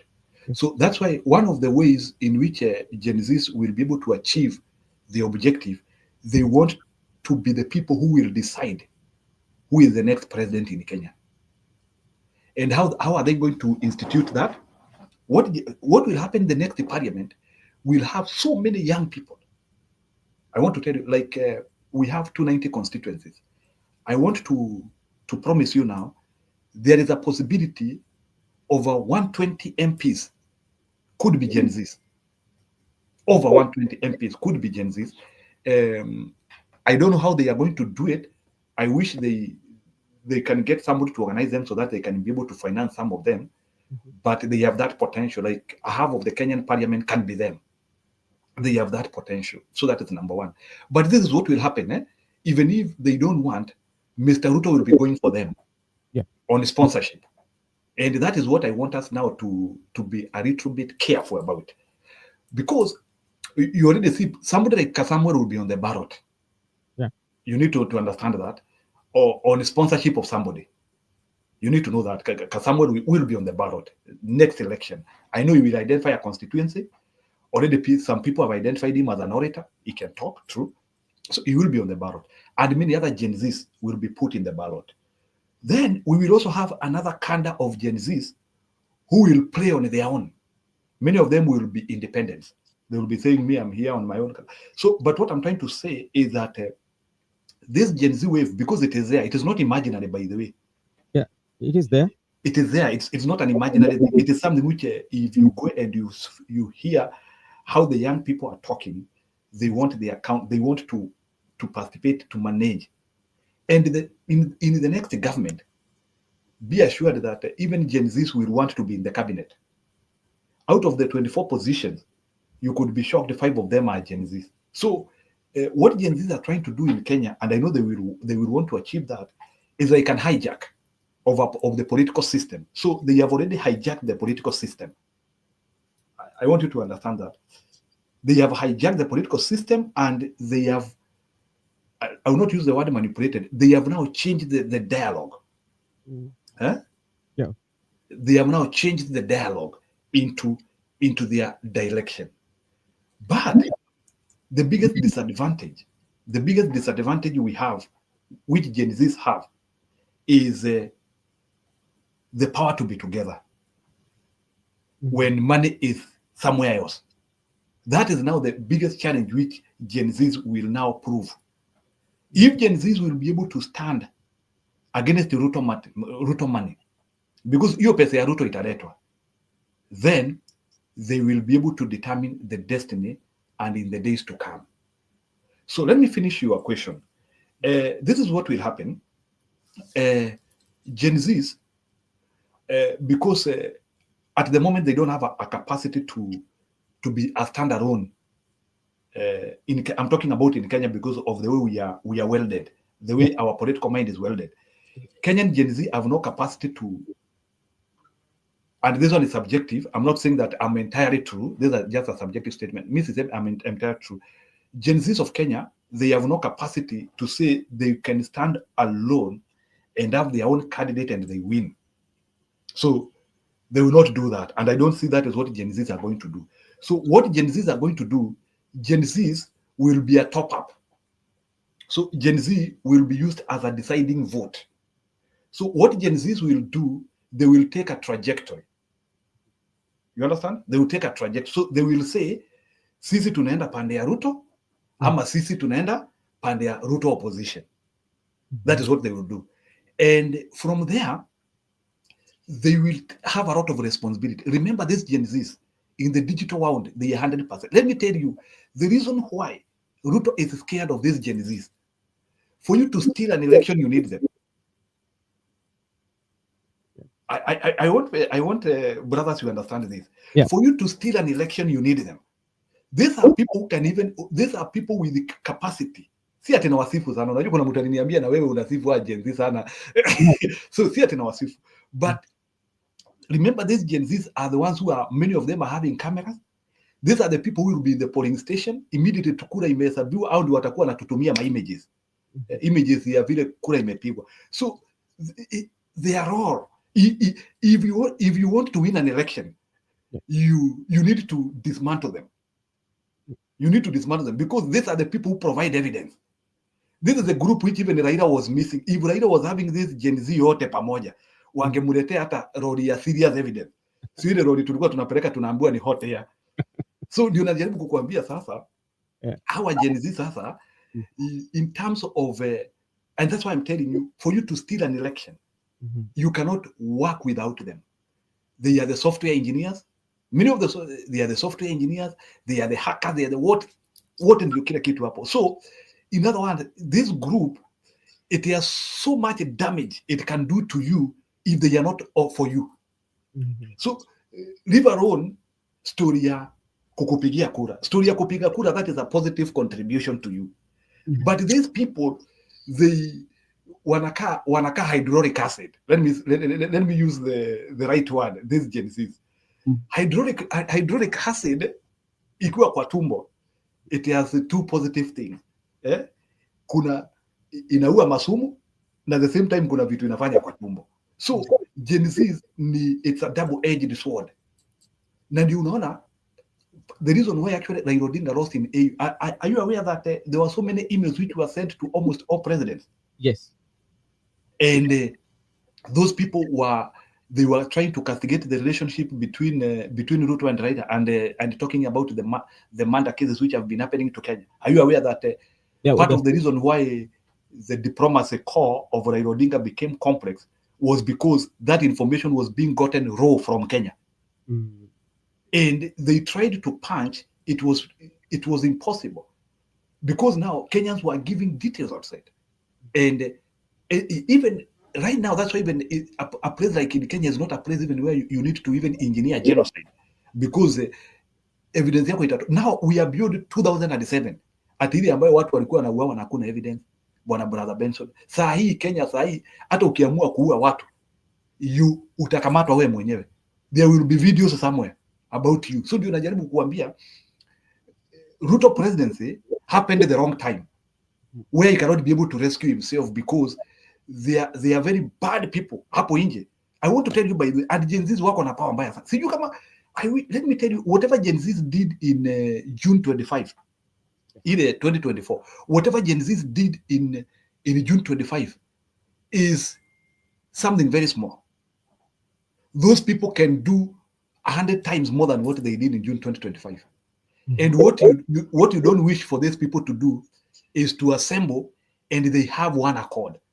As long as these young people, 70% of our population, like the Ugandan one, they are on one direction, you will not make it. So ndio najaribu kukuambia sasa, as long as Ruto has lost favor from young people, there is no way in which he can be able to assemble a campaign, because these young people are the ones who are campaign secretariat.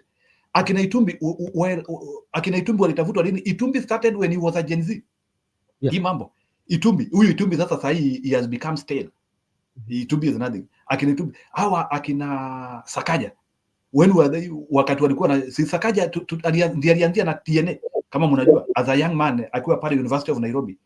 Kwanza alianza na nani? If you look at history, he started with being a driver of President Mwai Kibaki, the late President Mwai Kibaki. That's started to, as a young man, and he started as a young man. So I think that time he was in his 20s. So I'm just trying to show you the impact of people in their 20s in democratizing a society. So that's what I'm trying to say. That group is not with Ruto. And you want to tell me that, and now another thing which is working against Ruto, and I'm sorry to say this, it's not about Ruto again. Any tyrant in the world. Munaona sahi vile dunia inakaa, with Google, you have a million of ton of information. Yes. Unaona?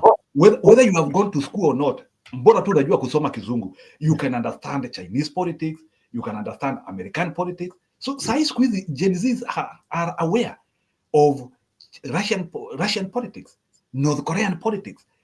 Are those people okay or not okay? So Gen Zs know if Chinese model is good, American model is good. They are aware. So those are not those. Na sasa shida ingine ya Gen Z, unless the few ones ni wamepotea wa kunywa pombe, I don't think Gen Zs you can line them up uwape kilo mbili ya unga. No, you can't. Soko maize meal. I don't think that one can work on them. Our mothers can do, because they have been indoctrinated in that. But a 25 years old boy whose brain is functioning, who has just graduated from the university, or is a form 4 leaver, unamwambia panga laini nikupe unga moja, you'll have a question to answer. So those are the undoings which Ruto is having. So, Brother Benson, as I finish, so that you can come, there are so many bad things working against Ruto. Even if you want to support him, uwezi. Na let me tell you, kama kuna kazi Raila atafanya ngumu in his sunset years, when he is 80, asijaribu kushikana na Ruto, because huyo mzee atakufa. He will even start getting rebellion from Nyanza. And I don't want to see a mzee of 80 years old getting rebellion. Or watu wakimwambia sasa relax sasa, ama watu wanaanzia kumkosea heshima, because itafika hapo. Me, I see Raila can exonerate himself from this attitude, carrying the luggage for Ruto, just like the way another person said. I don't think Raila Odinga and Ruto, they have been working together to destroy Kenya. I think it is now the time whereby Raila Odinga should allow Ruto to suffer the consequences of destroying Kenya without helping him. But hii idea ambayo sasa Raila anataka kubebea Ruto mzigo yake, it is unfair to even himself. He should allow Ruto suffer his choices. Go ahead. Okay, let me ask you about our leadership before my friend Makubura, if he has a question to ask you. Because since time immemorial, even during the time of Moi, whereby we say Moi was a bad ruler, but Kenya was viewed as a place for peacemaking, where bilateral talks for peace were being done. Since time of Moi, I know Ambassador Bethel Kiplagat was one of those people. The late, we have Kalonzo Musyoka did that. But what happened on Tuesday, whereby there are warring parties in Sudan, but you find that Kenya is just hosting one of the parties, bringing them to the country, and the Sudan government sending a letter to the country, where the ministry, the Foreign Affairs Ministry, also rebutted that letter. Where does this one put Kenya in the map of the world and the Kenyan citizen? Where does it put us? Let me tell you, the beauty of the beauty which is there, even Sudan, where Mr. Ruto is trying to do these things, their citizens understand that this one is not a Kenyan issue. This is a Ruto issue. Even the government of Sudan, they have no issue with the Kenyans. And that's why I want to tell you, there is Ruto administration and Kenya. Sometimes, Brother Benson, this is an idea, this is an explanation people don't get.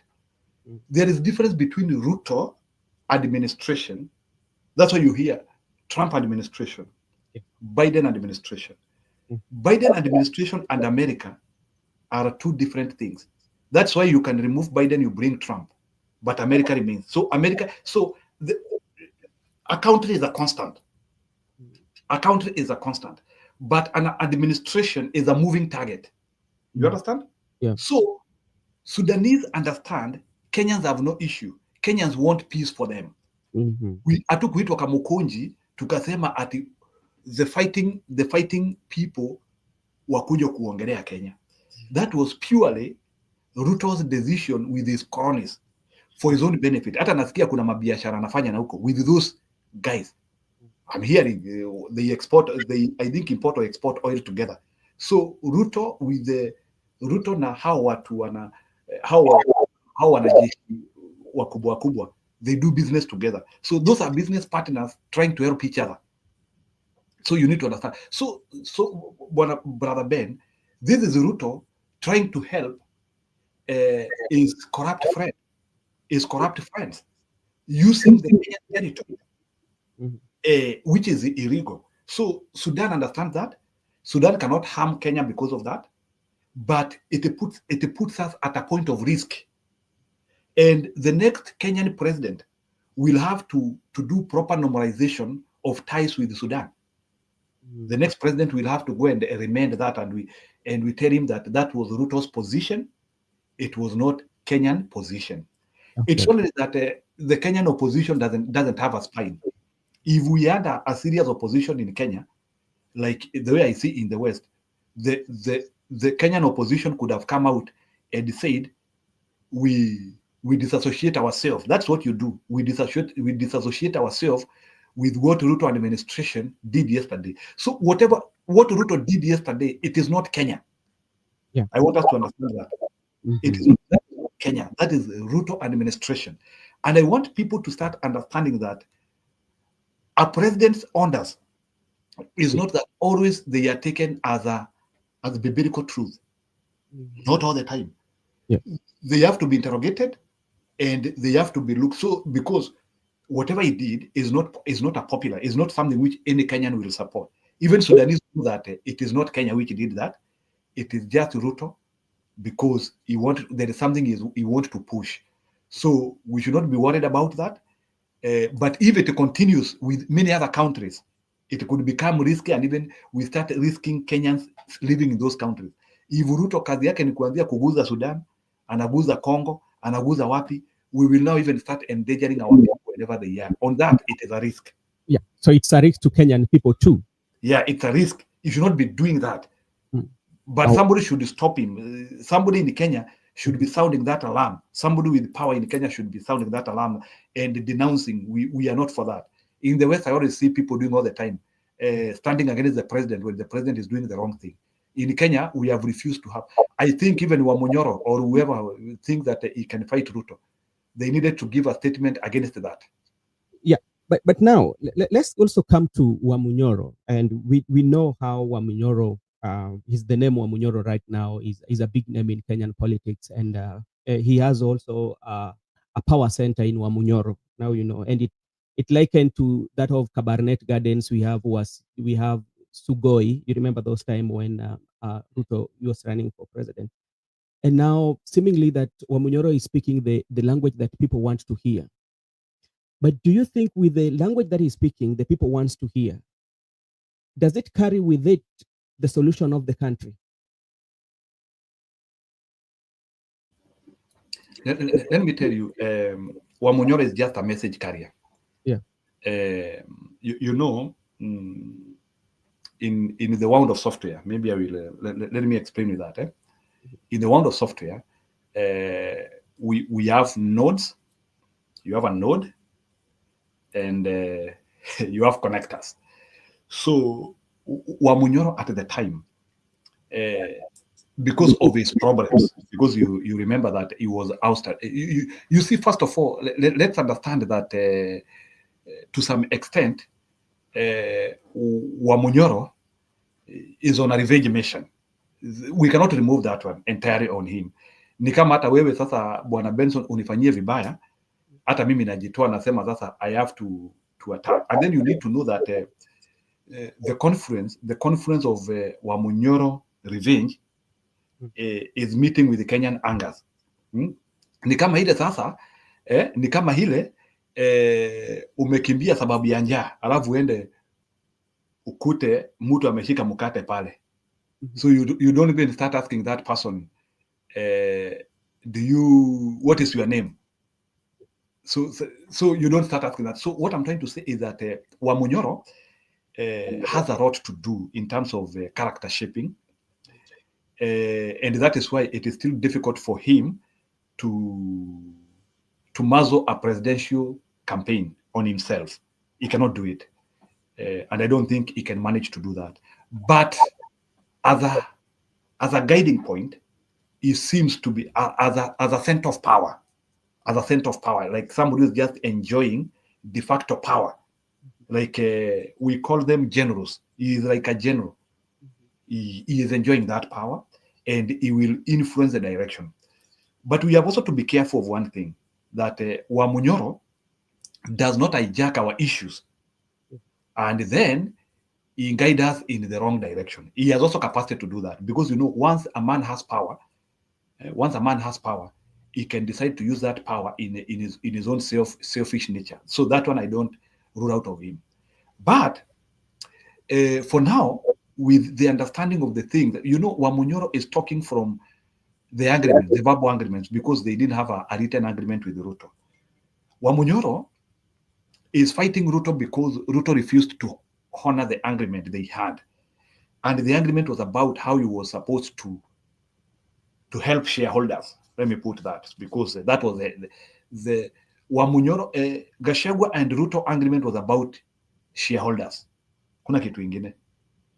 That was their talk was about shareholding, and you know the shareholding, what it was working. So that was and Ruto, they disagreed on that, and maybe also another agreement was the amount of corruption, which each one of them will do. So mimi nitachukua JKIA na wewe utachukua Kisumu. No, they can disagree on that, the amount of, because you know these are two people coming with interest, and I'm not saying that they are not corrupt. They are all corrupt. So I agree on that. So but now Wamunyoro has retreated, and Wamunyoro is also understanding the issues which Kenyans are saying. I understand on that, and he has now because we don't have an opposition which can listen to us.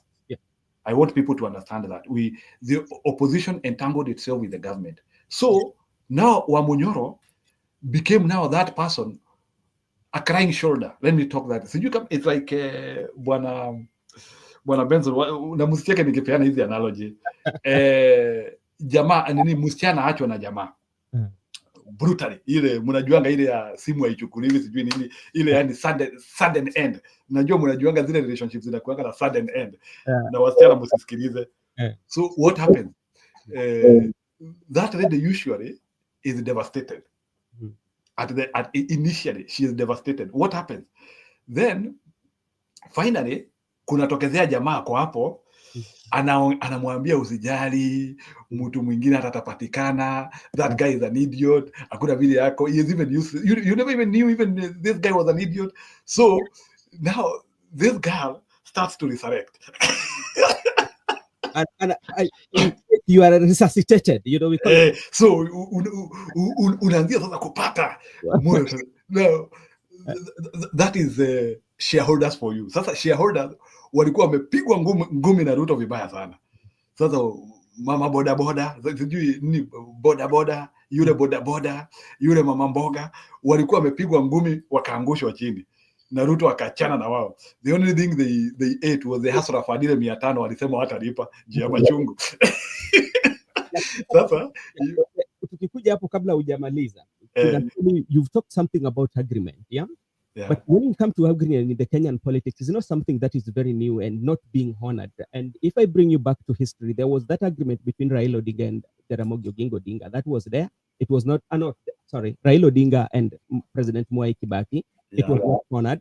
And we came also to the agreement between President William Ruto and Uhuru Kenyatta. They might have had, maybe they disagreed along the way. And now we are seeing this between the Wamunyoro and President William Ruto. When will Kenya realize that we should not have agreement of personal issues, but have agreement that service the people? If we realize that, then secondly, how will the 2027 election be agreement between the people, the leaders and the people, not between the leaders and the leaders? How can we get that? Okay, let me tell you how political agreements are done. Even Donald Trump had to do political agreements to get through the line. Yeah, there are some Democrats he had to agree with them. I know you know that. Yeah, for Donald Trump to cross over, he needed some Democrats. There is a guy called JF Kennedy Jr. I know him. I saw him. They had an agreement about health. Yes, but it is something you have to structure it, and maybe either you deposit it with a lawyer or what. Then there was another one called it to Sigabad. So what I'm trying to say is that the agreements are not new things. The problem of agreements, and I don't say that, I don't want to say to denounce agreements. You need a political agreement because that is a working formula. At all, Brother Ben, we cannot work on anything which will bring material benefit without an agreement. You know, at the end of the day, we know after tumepigiana hii serikali kuna mapochopocho. Let's be clear about that. Kuna mapochopocho. So because kuna mapochopocho, what they are supposed to do is political agreements, and I'm sorry to say this, the reason why political agreements in Kenya zinarukwa is because they are not made public. All Kenyan politicians have feared to make their political agreements public. Wanakujanga wanatuambia tumeongea na tukasikizana. Alafu na hiyo story inaachiwa hapo. Azimio tried the other day. I think they learned from mistake. When they were bringing all those 17 political parties, kama mnakumbuka, kila political party ilikuja na agreement yake, na tukaona even there were some lawyers taking that agreement. At least Azimio was in the right direction in terms of that. Sijui kama mnakumbuka Azimio, when they were coming together, they had so you need those arrangements. So what need to be done, and we don't need to shy about it, is there is a lawyer who is known. He has taken an agreement between Wamunyoro and the REC, and this is the arrangement, and we know it. That is it.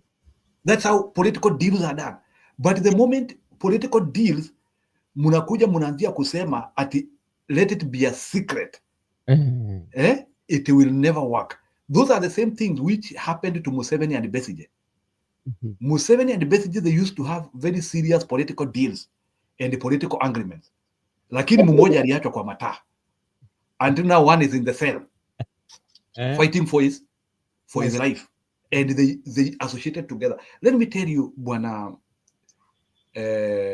Benson, agreements are known things. Hata kazi, there is a written contract. Yes. Like, you don't report to work without a contract anywhere in the world. Sijui, unless ikuwe tu ni kazi ya mjengo. Ama hii kazi tu naambiwa. Siku hizi hata wafanyikazi wa nyumba, nasikia wamama siku hizi wanapewa contract. I don't know. So in a nutshell, ile kitu najaribu kusema ni we have to formalize professionalism in Kenyan politics. The problem which we have is Kenyan politics is not professional.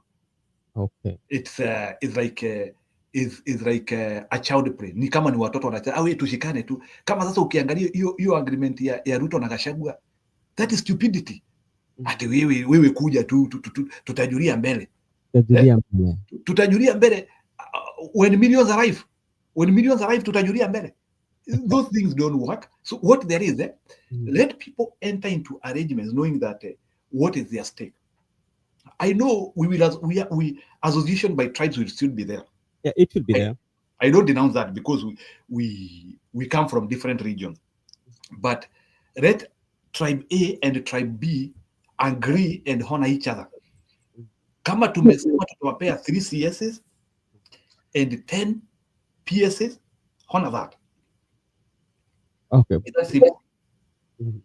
Okay. My panelist ametoka. Okay. Now, when you come to those agreements, because you look at it this way, we are having this agreement, and what comes on the table is the most incompetent persons sometimes are given the vital roles or the vital positions, which at the end cost the country. How again can they also check in that when they're doing those agreements? Because, like, for instance, when you're being given the running mate, you're not being given in the Kenyan context. That's what I'm talking about. You're not given the running mate on the basis of your qualification, but you're given the running mate based on your regionalism. The region will usually play part because, like, you bring more votes. The more votes you bring, the lucrative position you get.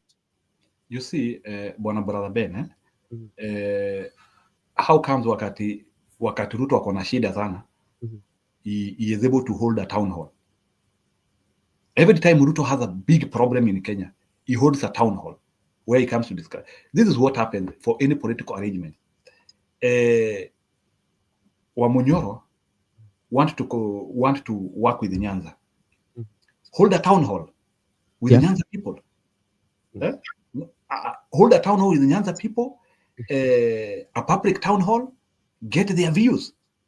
Then after getting their views, then you have lawyers there. As the town hall is continuing, they take all the issues. Unaelewa? They take all the issues, they prepare an agreement hapo kwa town hall, and then that agreement is signed there. That is what we have refused to do. So we want things to be done in the bedroom. What you do, and it actually happens in the West, and Brother Ben, you know that. Yeah. Town hall is the political stage globally. That's where deals are made, because town hall is where the public is the nearest point for public decisions. So hold town halls in Meru, hold town halls in Garissa, and allow something to be signed as Mama Mboga anaona.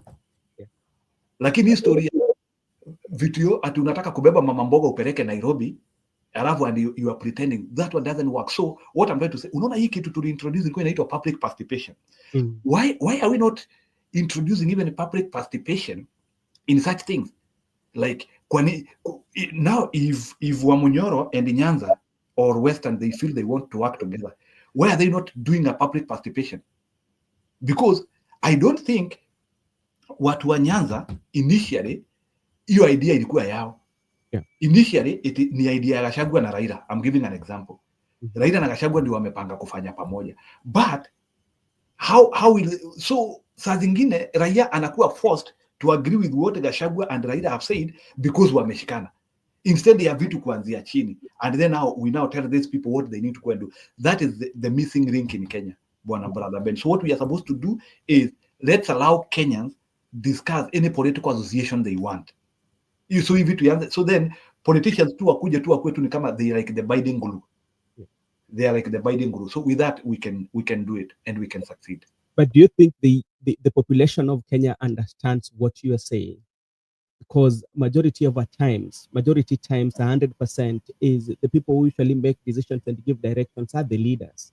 Whether you like it or not, they will follow that. And what follows, if you go against those pronouncements in those particular regions or area, you will find it very rough even you to talk to people, because people will say you want to bring us down because you're not going with what our leaders are saying. Do we understand that? Have we reached that point of having that? Brother Ben, let me tell you, that's why we are doing a lot of activism now. Kila mtu. Yeah. And I know that one is a tall order, especially for Agogo. Yeah. Ama shosho pale kijijini kumwambia you can decide.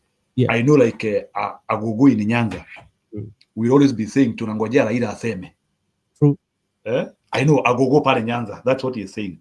So kuambia Agogo tunataka useme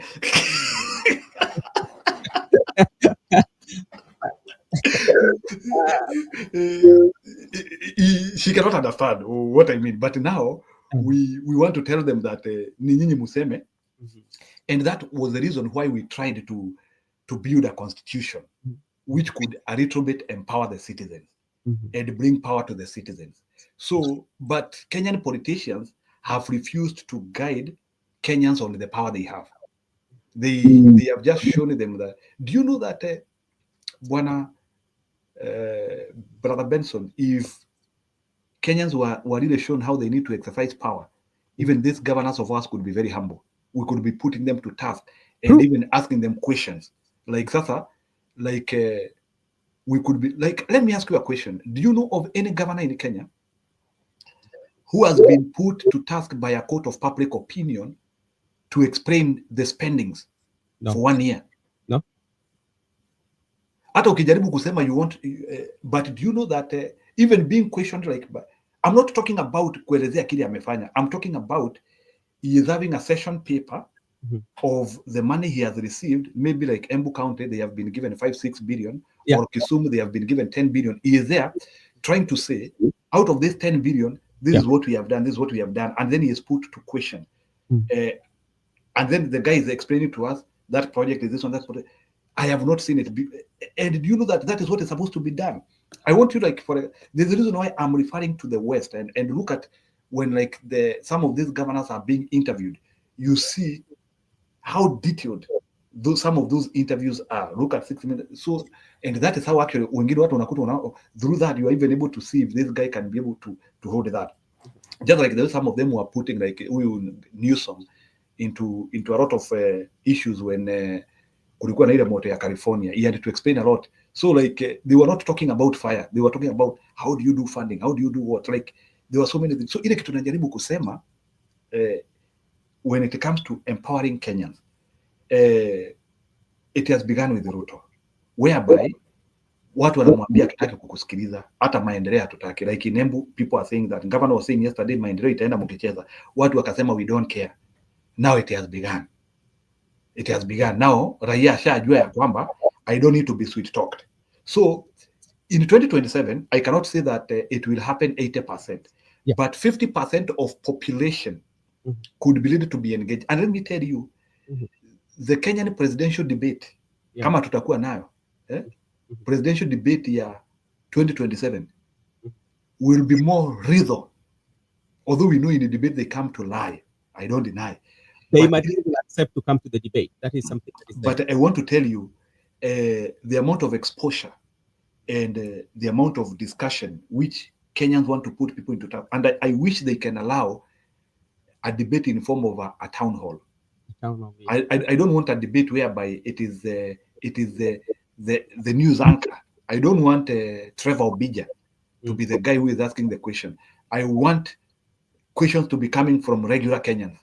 And Trevor moderates. Yeah, and Trevor is there and trying to guide. Those in America they always have such like one of the debate, because you know the other two which are moderator driven. Yeah, the two debates which are moderator driven, those ones are called, they are hollow debates. Those are usually hollow. Hizo zinanga kitu, lakini hii ya town hall, go and look at it. Na ndio unakutanga most of them, especially wale ma-president wataki shida, ya town hall ndio wanarukanga. Hiyo hataki kabisa.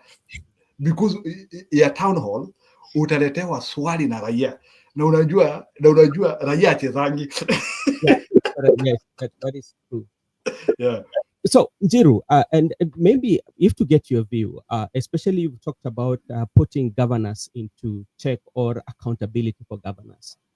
And when you look at the history of devolution, the first governors and we have second governors, you find that the money that are being lost on corruption is so much rampant. And sometimes they go scot-free. What can the people do? Because is it something that usually happens? Unapata akona manyumba pali, lakini wale ambao anawaongoza, they are still poor. There is no medication in the hospital and all that.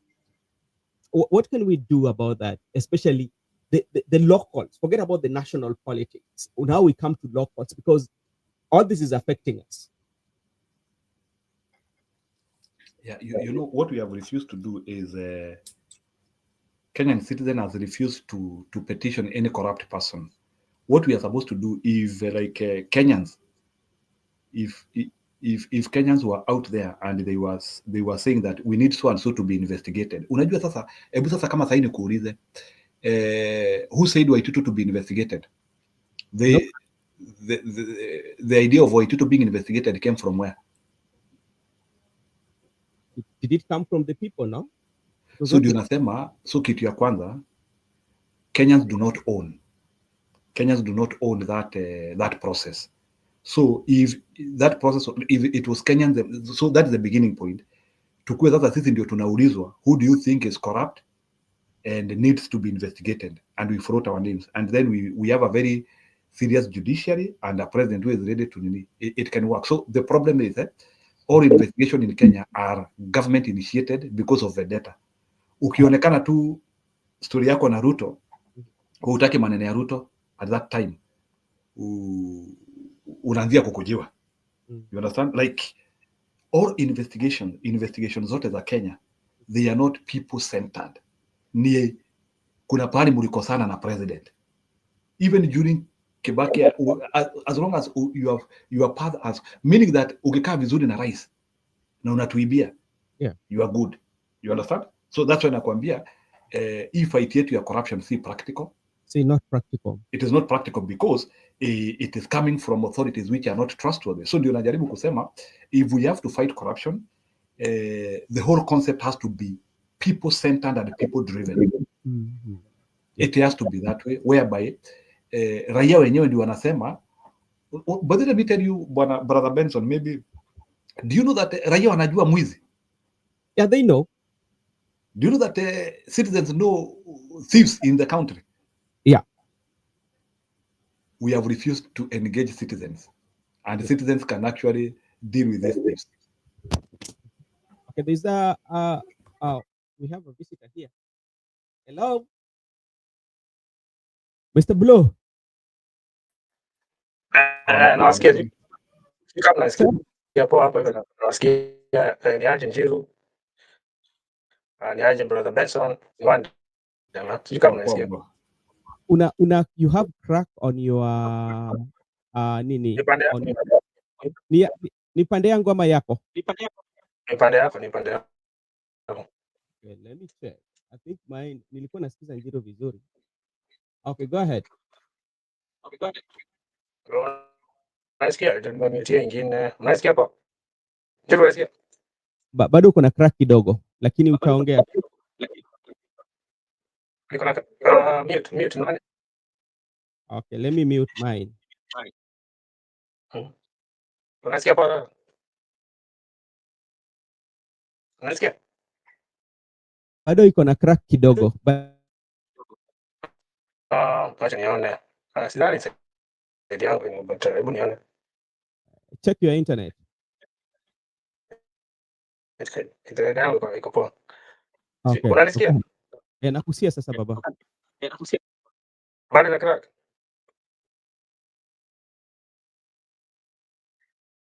Nimekuja napenda, nimesikia Njiru wanasema, napenda kusikia Njiru sana. Njiru anakuwa reasonable sana, napenda argument zake zinakuwa reasonable. Sasa zingine unajua kuna watu wengi sana hapo wanakuja kuargue vitu zingine doesn't make sense. Lakini pia nataka kuaddress huyu jamaa anaitwa WS Bank. Lakini nafikiri WS Bank ni mtu acha kuja kwa hizo machana sana, yani ukisikia argument zake ni zile zile. Ndamjibu mtu swali moja alafu mbili biashara na unaona ana type non stop, ana type vitu zingine mingi sana, lakini anasema, unajua kuna kitu amesema hapo, mimi nataka kumwambia Kenya tulikoloniziwa na British, na wenye tulikoloniziwa na British, our biggest weakness ya Kenya, tulikoloniziwa na British na bado hawajai tuachilia. Watu hawajai tuachilia. Ukisikia watu wakiongea mambo za Laikipia, sijui Maranchu huko, sijui British wana train huko, watu hawajai tuachilia. So basically, na unajua hao British walienda huko US na wakachukua US. So basically Kenya sisi ni capitalist. Tupende hapa unajua ukikompea Kenya na Tanzania, sisi we are so different. Unaona? Imagine Tanzania walikoloniziwa sijui na Germany na wako ongea Kigermany na sijui na nani wengine Madutch. Sisi tulikoloniziwa na British. Tukaanza kuongea Kizungu. Sasa sisi ni, by the way, sisi ni kama yani watumwa. Tukikubali tu sisi ni watumwa wa watu wa. Unaona? So sasa zingine lazima tukubali sisi ni capitalist.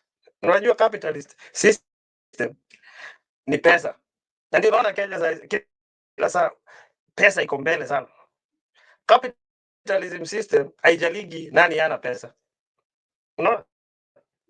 It's the more you are rich, we uko ahead.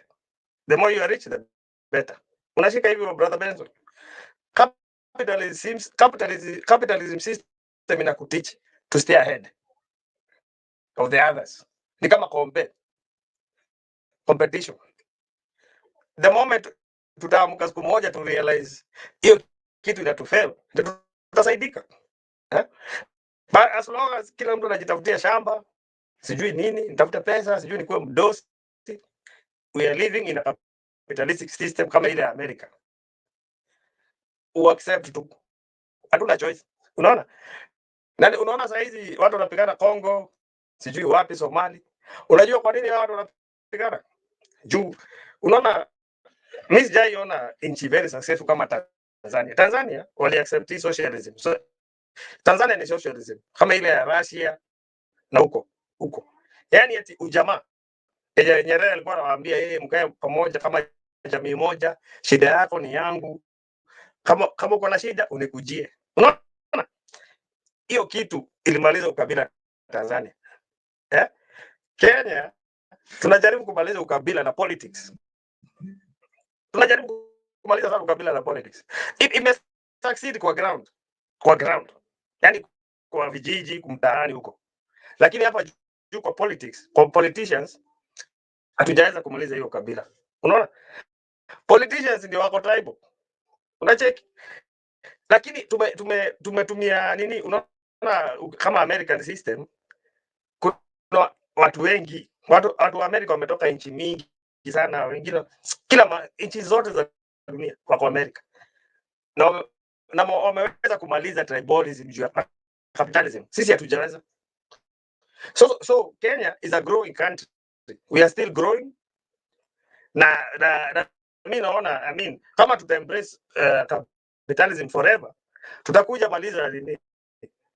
Tribalism na capitalism na pesa. Yaani iko field. Ukitafuta pesa ni zako. Na hiyo ndio itakuja. Sasa kama hii corruption, tunaongea corruption. Tutamalizaje corruption? Na kuna watu wana pesa na wengine wako nazo. So hizo ndio shida za a growing nation. Sisi we are a growing nation. Tuliamua sisi hatutaki socialism.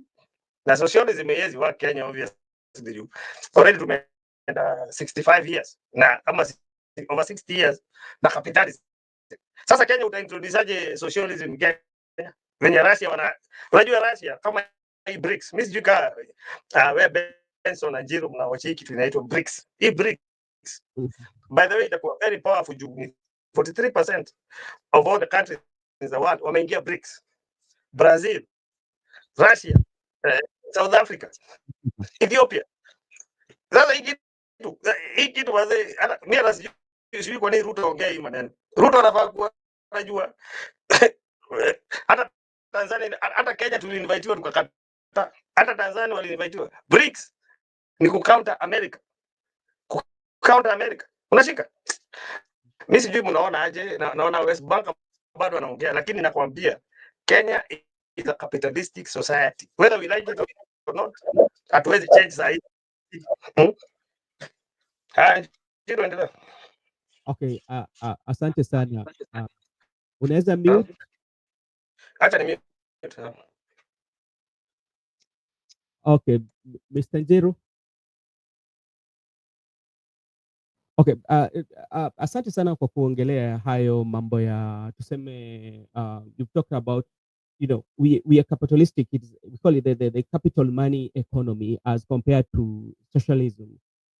Even if you look at the American politics, Bernie Sanders was trying to his campaign when he was competing the Hillary Clinton, when he was talking about socialism, which so many people did not buy it, you know.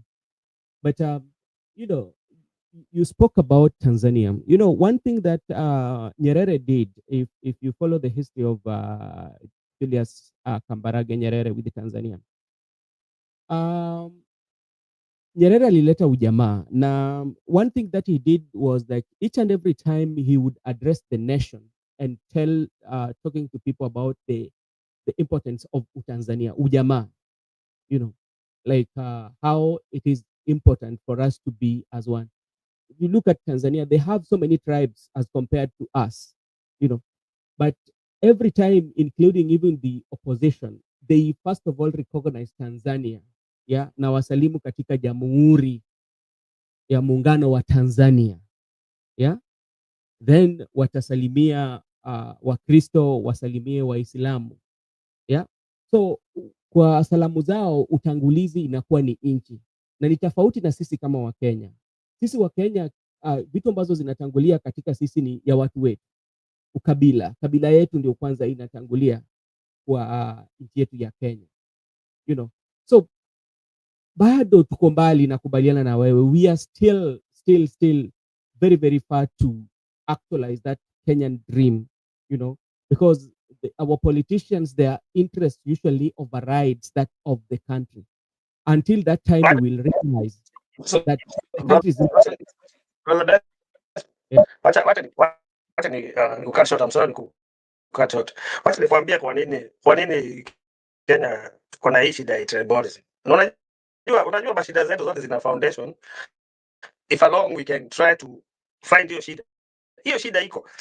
Unaona hiyo time yenye, by the way, Kenya hiyo time ya colonialism hapo. Unajua hawa kina Raila nani, baba ya Raila na baba ya Uhuru, hao Jomo Kenyatta na Raila Odinga, hata watu wanajua kuform country, what that means. Juu okay, Ghana ilikuwa imegeni independence hiyo time 6 mbele yetu. Sasa walikuwa wanaangalia hiyo historia huko Ghana. Juu Nkrumah alikuwa anapiga kelele huko, anasema nini, wazungu wakamwambia wewe tumekupea nini independence. Sasa vile ilikuja Kenya, Raila nani Jaramogi Odinga alikuwa anasema aje, tufuate njia fulani, hii njia tofauti. Na yeye Kenyatta alikuwa anaangalia njia nyingine tofauti. Kenyatta alikuwa amekaa UK sana, unaona, alikuwa na Europeans.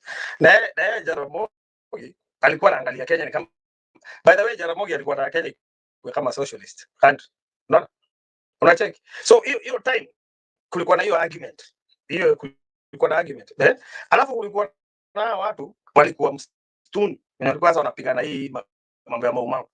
Watu tutafanya nao aje sasa? Alafu mzungu na yeye anasema aje, na tukiwapea independence mtatufukuza. Unajua kila mzungu hapo anataka kuenda, anasema nikupea independence alafu muache tukae hapa, unaona. Sasa nani Kenyatta alikuwa anasema aje, tupewe independence na wakae, lakini waache sisi tu run government. Unashika, sio kama unaelewa Benson? Sasa Odinga alikuwa anaona hawa watu lakini ilikuwa watu wa Odinga hawakuwa na believe sana na hii nini physical revolt. Hii physical revolt ni watu wa Kenyatta ndio walikuwa wanataka mambo ya physical. Hii shida ilianzia hapo. Nini watu followers wa Odinga, they never believe in physical revolt hata kidogo. Hata wenye watu wa Kenyatta walikuwa wanasema tufanye physical, na Kenyatta mwenyewe hata hakuwa nini mtu wa physical revolt. Yeye alikuwa tu leader tu kutetea watu wanapigana na wazungu, unaona. Lakini hii physical revolt hakuna mtu alikuwa anasema itawaka. Unacheki, shida yetu imeanzia foundation. The day we sit down and discuss these issues pale kwa foundation, unaona, juu ukiangalia vizuri sana hata saizi tunasumbulia nini, mtu amesoma na mtu hajasoma. Mtu mwenye atukiwa umesoma sana ati ndio unasaidika, kama hujasoma usaidiki. So shida zetu zilianzia pale. Naona unataka kusema kitu brother Benson, nasema tu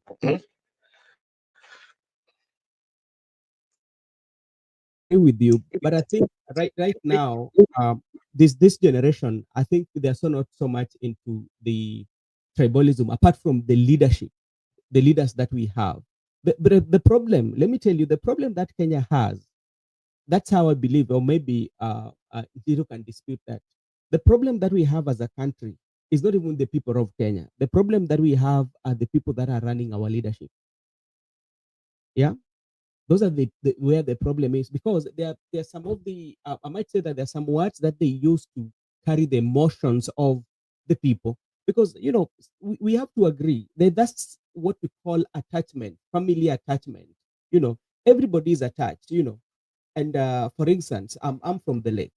There's that attachment that might come from the lake that I do have with the lake.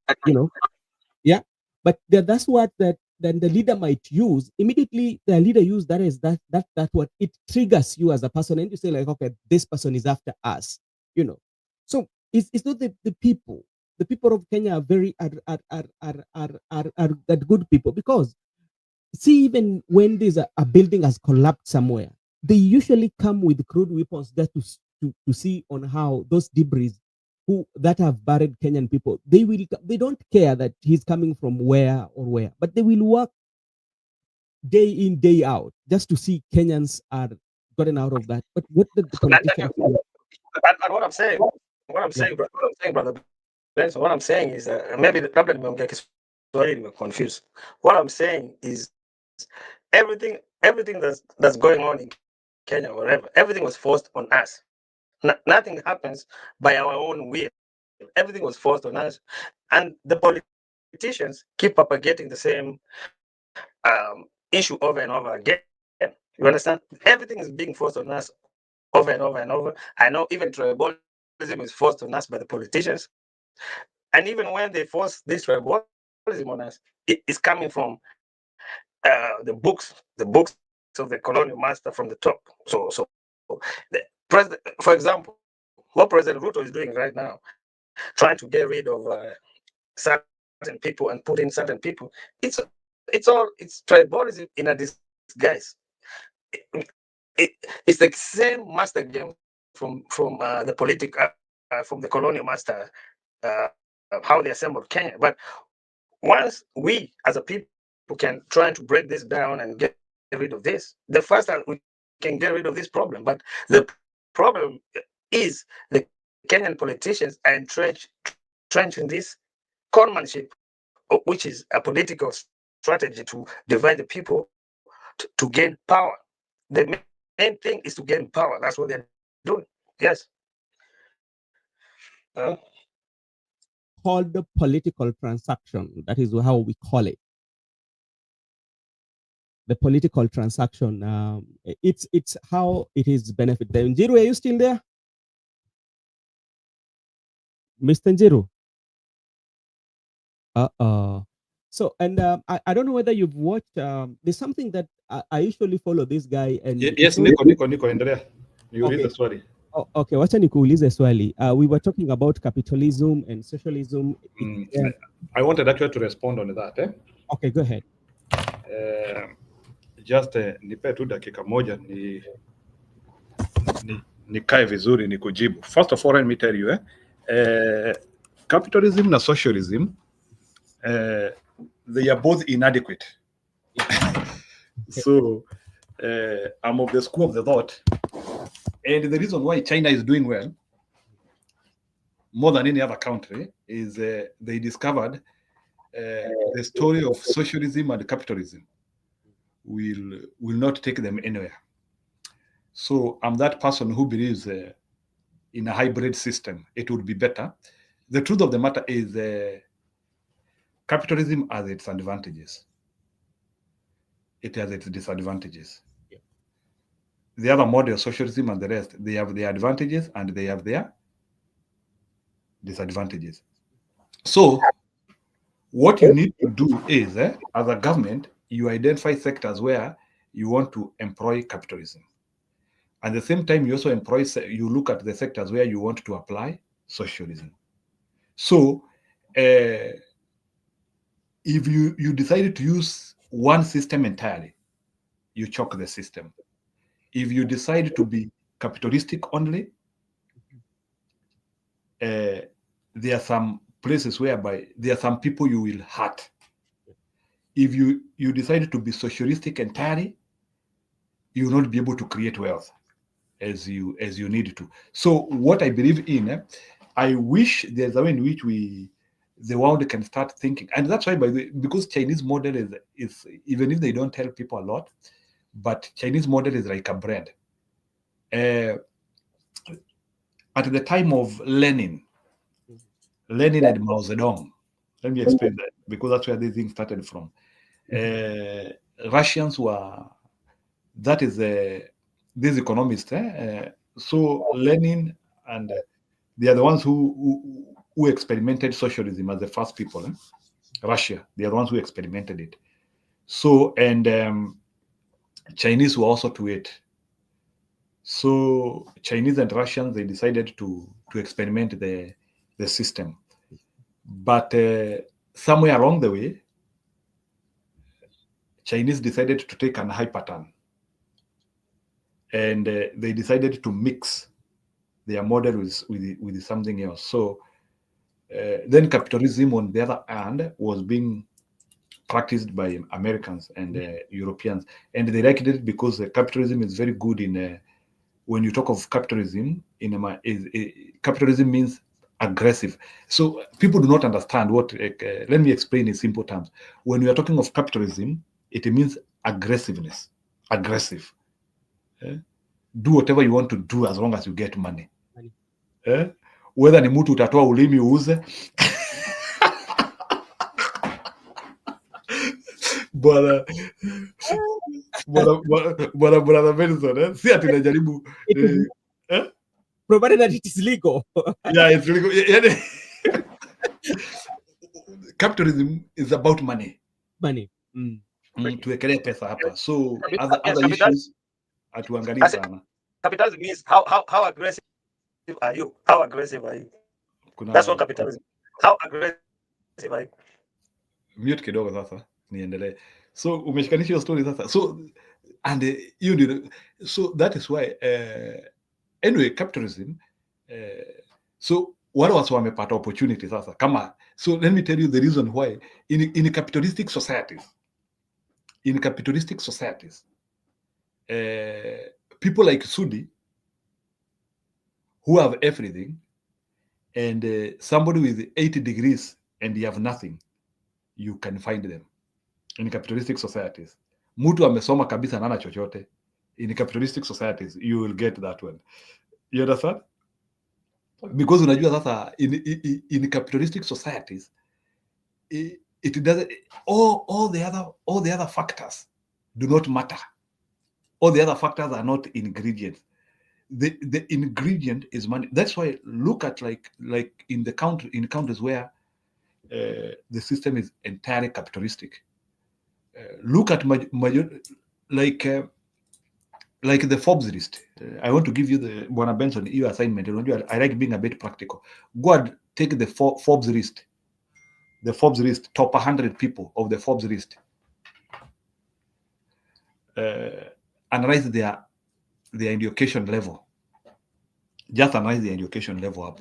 You will be shocked. I'm not saying that education and money are connected, but and then look at the life of those people. You will see Elon Musk drop out. Sijui Microsoft, sijui ameendea degree yake baadaye. Like if you look at the story of those people, na uko shule utatoka. So because actually it's like you look at everything. Hadi unajua kuna siku ingine nilifuatilia hawa watu nikaanzia kujiuliza, kwa inakaa mtu anatokanga shule anapata pesa.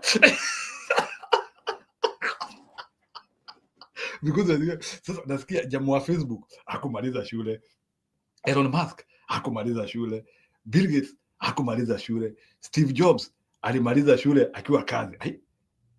Sasa nikaanza kusema na inakaa hii one way to get money ni kutomaliza shule. Like,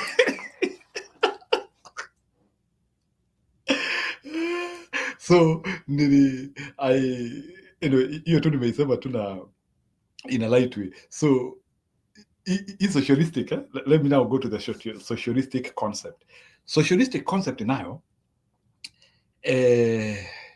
is a bit fair. But the problem, the socialistic concept ignores one big thing in life, that resources are never enough. That is one thing which we need to understand, Bwana Brother Benson.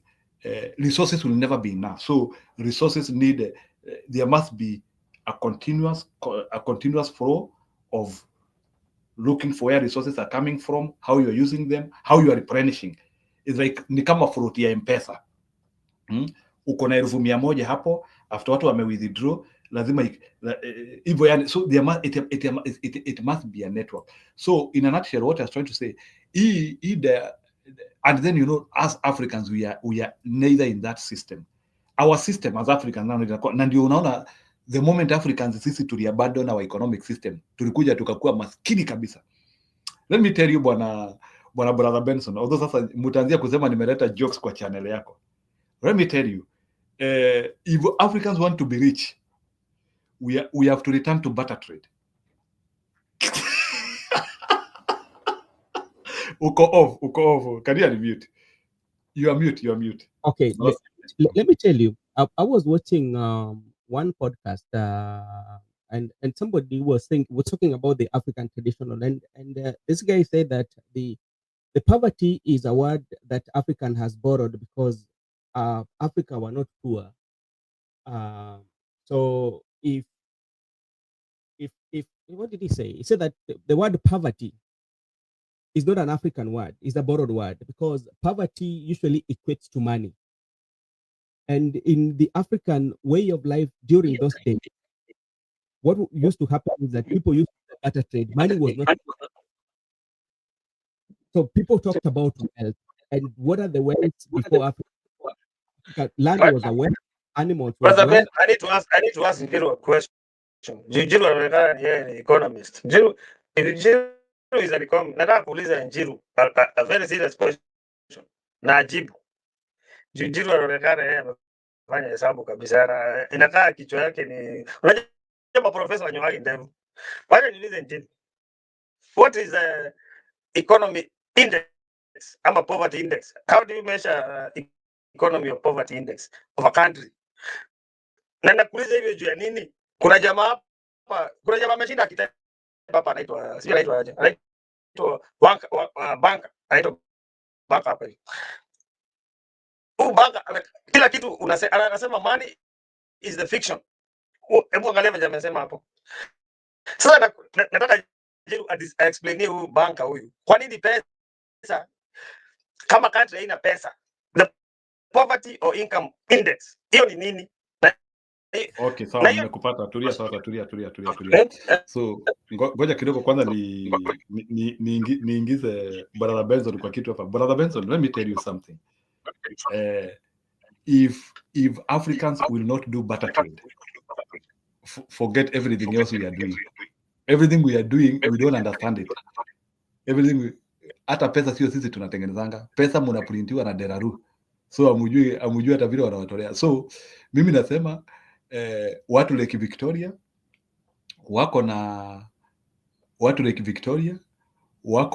na samaki huko. Sisi watu wa mlima tuko na ngwashe na ndoma, tukutane kwa soko tubadilishane.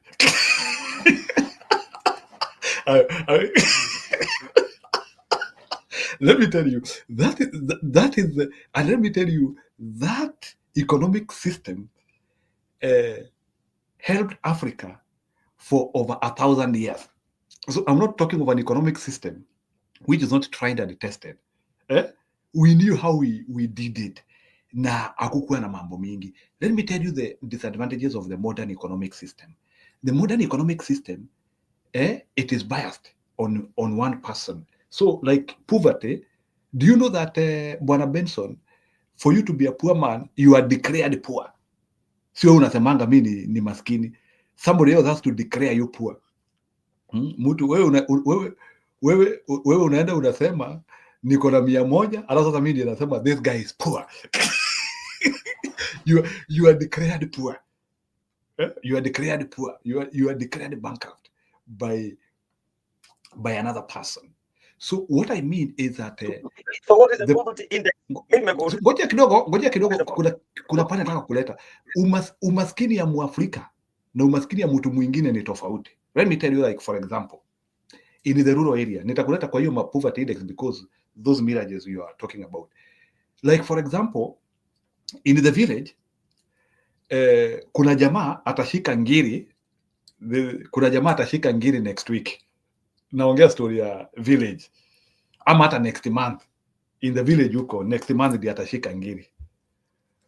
But incidentally, hata kama huyu jamaa ashiki pesa, lunchtime ameshika sahani ya kichele ya mchele ama ya githeri, na jioni ameshika ugali na omena, and it continues like that. Lakini huyu jamaa kwa mfuko hana kitu, but asubuhi amekunywa uji ama amekunywa turungi ile chai na sukari. There in the village. If you come in urban centers, that one will not work. In the urban center, you will now need money to economize, to conduct economy. So that's why I'm trying to say, so that when we are talking of poverty index, the there is poverty in urban areas, there is poverty in rural areas. Then this poverty index, who are the people who put this poverty index? Most of the time it is the UN agencies. Naonanga ndio wanaekanga poverty line. Kama sasa unasikianga wakisema Kenyans we are living below $2 in a day. 80% of Kenyans are living below. Hao ndio wanakuwekea. Hata hiyo hesabu atulete yangu ina Kenya. Hiyo hesabu utoka huko juu Mbara. Ati 80% of Kenyans live below $2. Tunaletoa hiyo hesabu. Mimi naona hiyo namba it's a devastating number because do you imagine $2 per day? $2 per day, like 80% of Kenyan population live below $2 per day. Then the same time unapitia huko Nairobi, unaona all those apartments, all those flats, all those high commercial buildings, hadi unashindwa hai na hao 80% wako wapi? Hizi nyumba zingine zote so wacha niulize Jiru, usichoke kujibu. Nataka kuuliza aje Jiru. Sasa tuseme uende kwa county, one county, tuseme for example tuseme Lamu county ama one county, chukue county tu moja. Ukitaka kujua poverty index ya one county, what do you calculate to know the income of your county and the poverty in that county? How do you get the index kusema ati hii county ni maskini kuliko ile county? You see, you see, in Kenya it will not be accurate. Let me tell you that. Bwana Benson, nini vitu tunakatanga kusema. Any computation for Kenya is not accurate. Yeah. Hata sasa ukisema unataka kucalculate poverty index ya Baringo ama wa Masai wale wanahamahama na ng'ombe zao.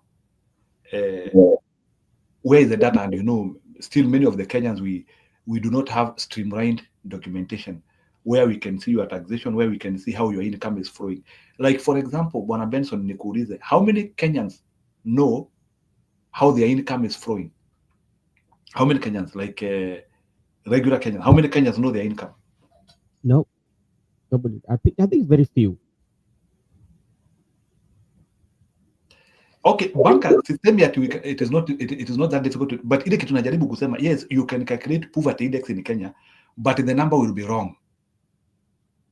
Yeah, and just to add on that, for you not to get the accurate number, because when you want to measure the poverty index about even the county that my friend was talking about asking, let's say you talk of Baringo, how will you know in terms of how many people are employed in Baringo? That is one. Then the education. How do you know the population of Kenya? How do you know the population of Lamu? How do you know the population of Kiambu? How do you know the population of Kenya? How, if you can't tell how many people in the country, how do you know the population of Kenya? That's the question I'm asking. How do you know how many people in Kenya? No, the statistics that we get the population from Kenya are by Kenya Bureau of Statistics, which sometimes also we've also questioned how they get those numbers. The numbers sometimes are not accurate.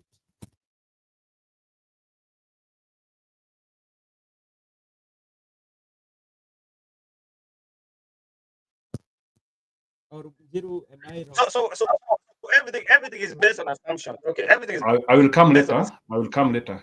Wacha niatende kitu, I will come later.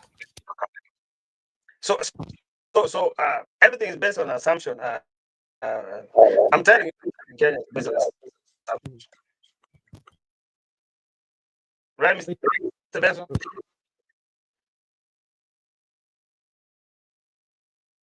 Hello, go ahead. So I'm saying, Mr. Benson, I know some people don't want to face the right questions for these things, because there's no way to know the population of Kenya. Kenya has over 100 million people. So all these things about money and all this. There's so much going on, but like like if you want to know maybe the factors that can make you, I'm talking about the factors that can make you to know the poverty index of a particular region or a particular country. You might talk about the employment of the people around that area or the people who are living there. Some of the things that also you have to know is about the education. How are they educated? And also health wise, magonjwa na vitu kama hizo, kwa sababu that one will help you know the poverty, I mean the level of poverty index, how poor you are. Because if so many people are employed in that county, it means there will be revenue generation. Yeah. And if so many people are not employed, what does it mean? The rate of money exchange in that particular county will be very low. Talk about health. If they don't have very good hospital or good medication, what happens? People may end up dying, and that one also might make to get that poverty index. Where are we getting at? Very true. So, Very true. yeah. So to give you a typical example, like when you come to town like Kisumu, there's some parts in Kisumu that they close business at 5. Yeah. Yes. When you go to a place like Kondele that operates 24/7, you will find that the people who are doing business in Kondele who have shops, at the end of the day, you will find that what they've made during the day and the night, if they are operating 24/7, it's quite much different with somebody who lives within the town CBD, whereby all the shops are closed. Yeah. So you'll find that the guy I'm in listening. Kondele, I'm listening. I'm listening very active. the guy in Kondele is operating 24/7. At the end of the day, when you compare his let's say his income is going to be much higher compared to somebody who is in town, where just only operates from 9 a.m. to 5 p.m. around 10 p.m. at night. Benson, you want me to tell you something? You want me to tell you something?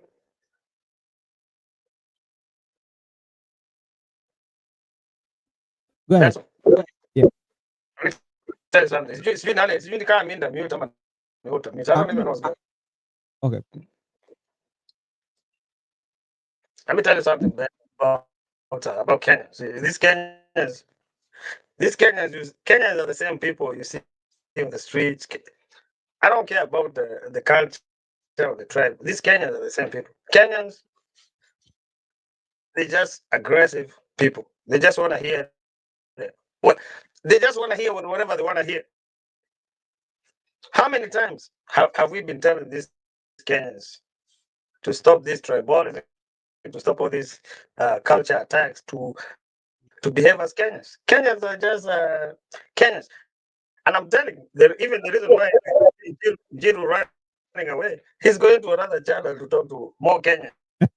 The same Kenyans who are following the Kenyans are the same people. Kenyans are going nowhere until we kill this mentality about being right, being correct. Kenyans The are just the political who is Kenyans are just criminals by nature. Okay, even me, they see me as a criminal, and I'm telling you, Kenyans are just looking for bonga points and some points to go and you know what I mean. Yeah. So these are the same Kenyans from way before, from here. Kenya is not Tanzania. I'm telling you, Kenya is a political, capitalistic society. Politic tribes. Tribes come after, during elections. Yeah. Tribes come during elections. You know what I mean? But in real life, there's no tribes in Kenya. Okay? So when tribe is going on, there's no tribe. You see the police commissioner is from this tribe, Yeah, the OCS is from this tribe, the CID is from this tribe. Everybody is from all over the place.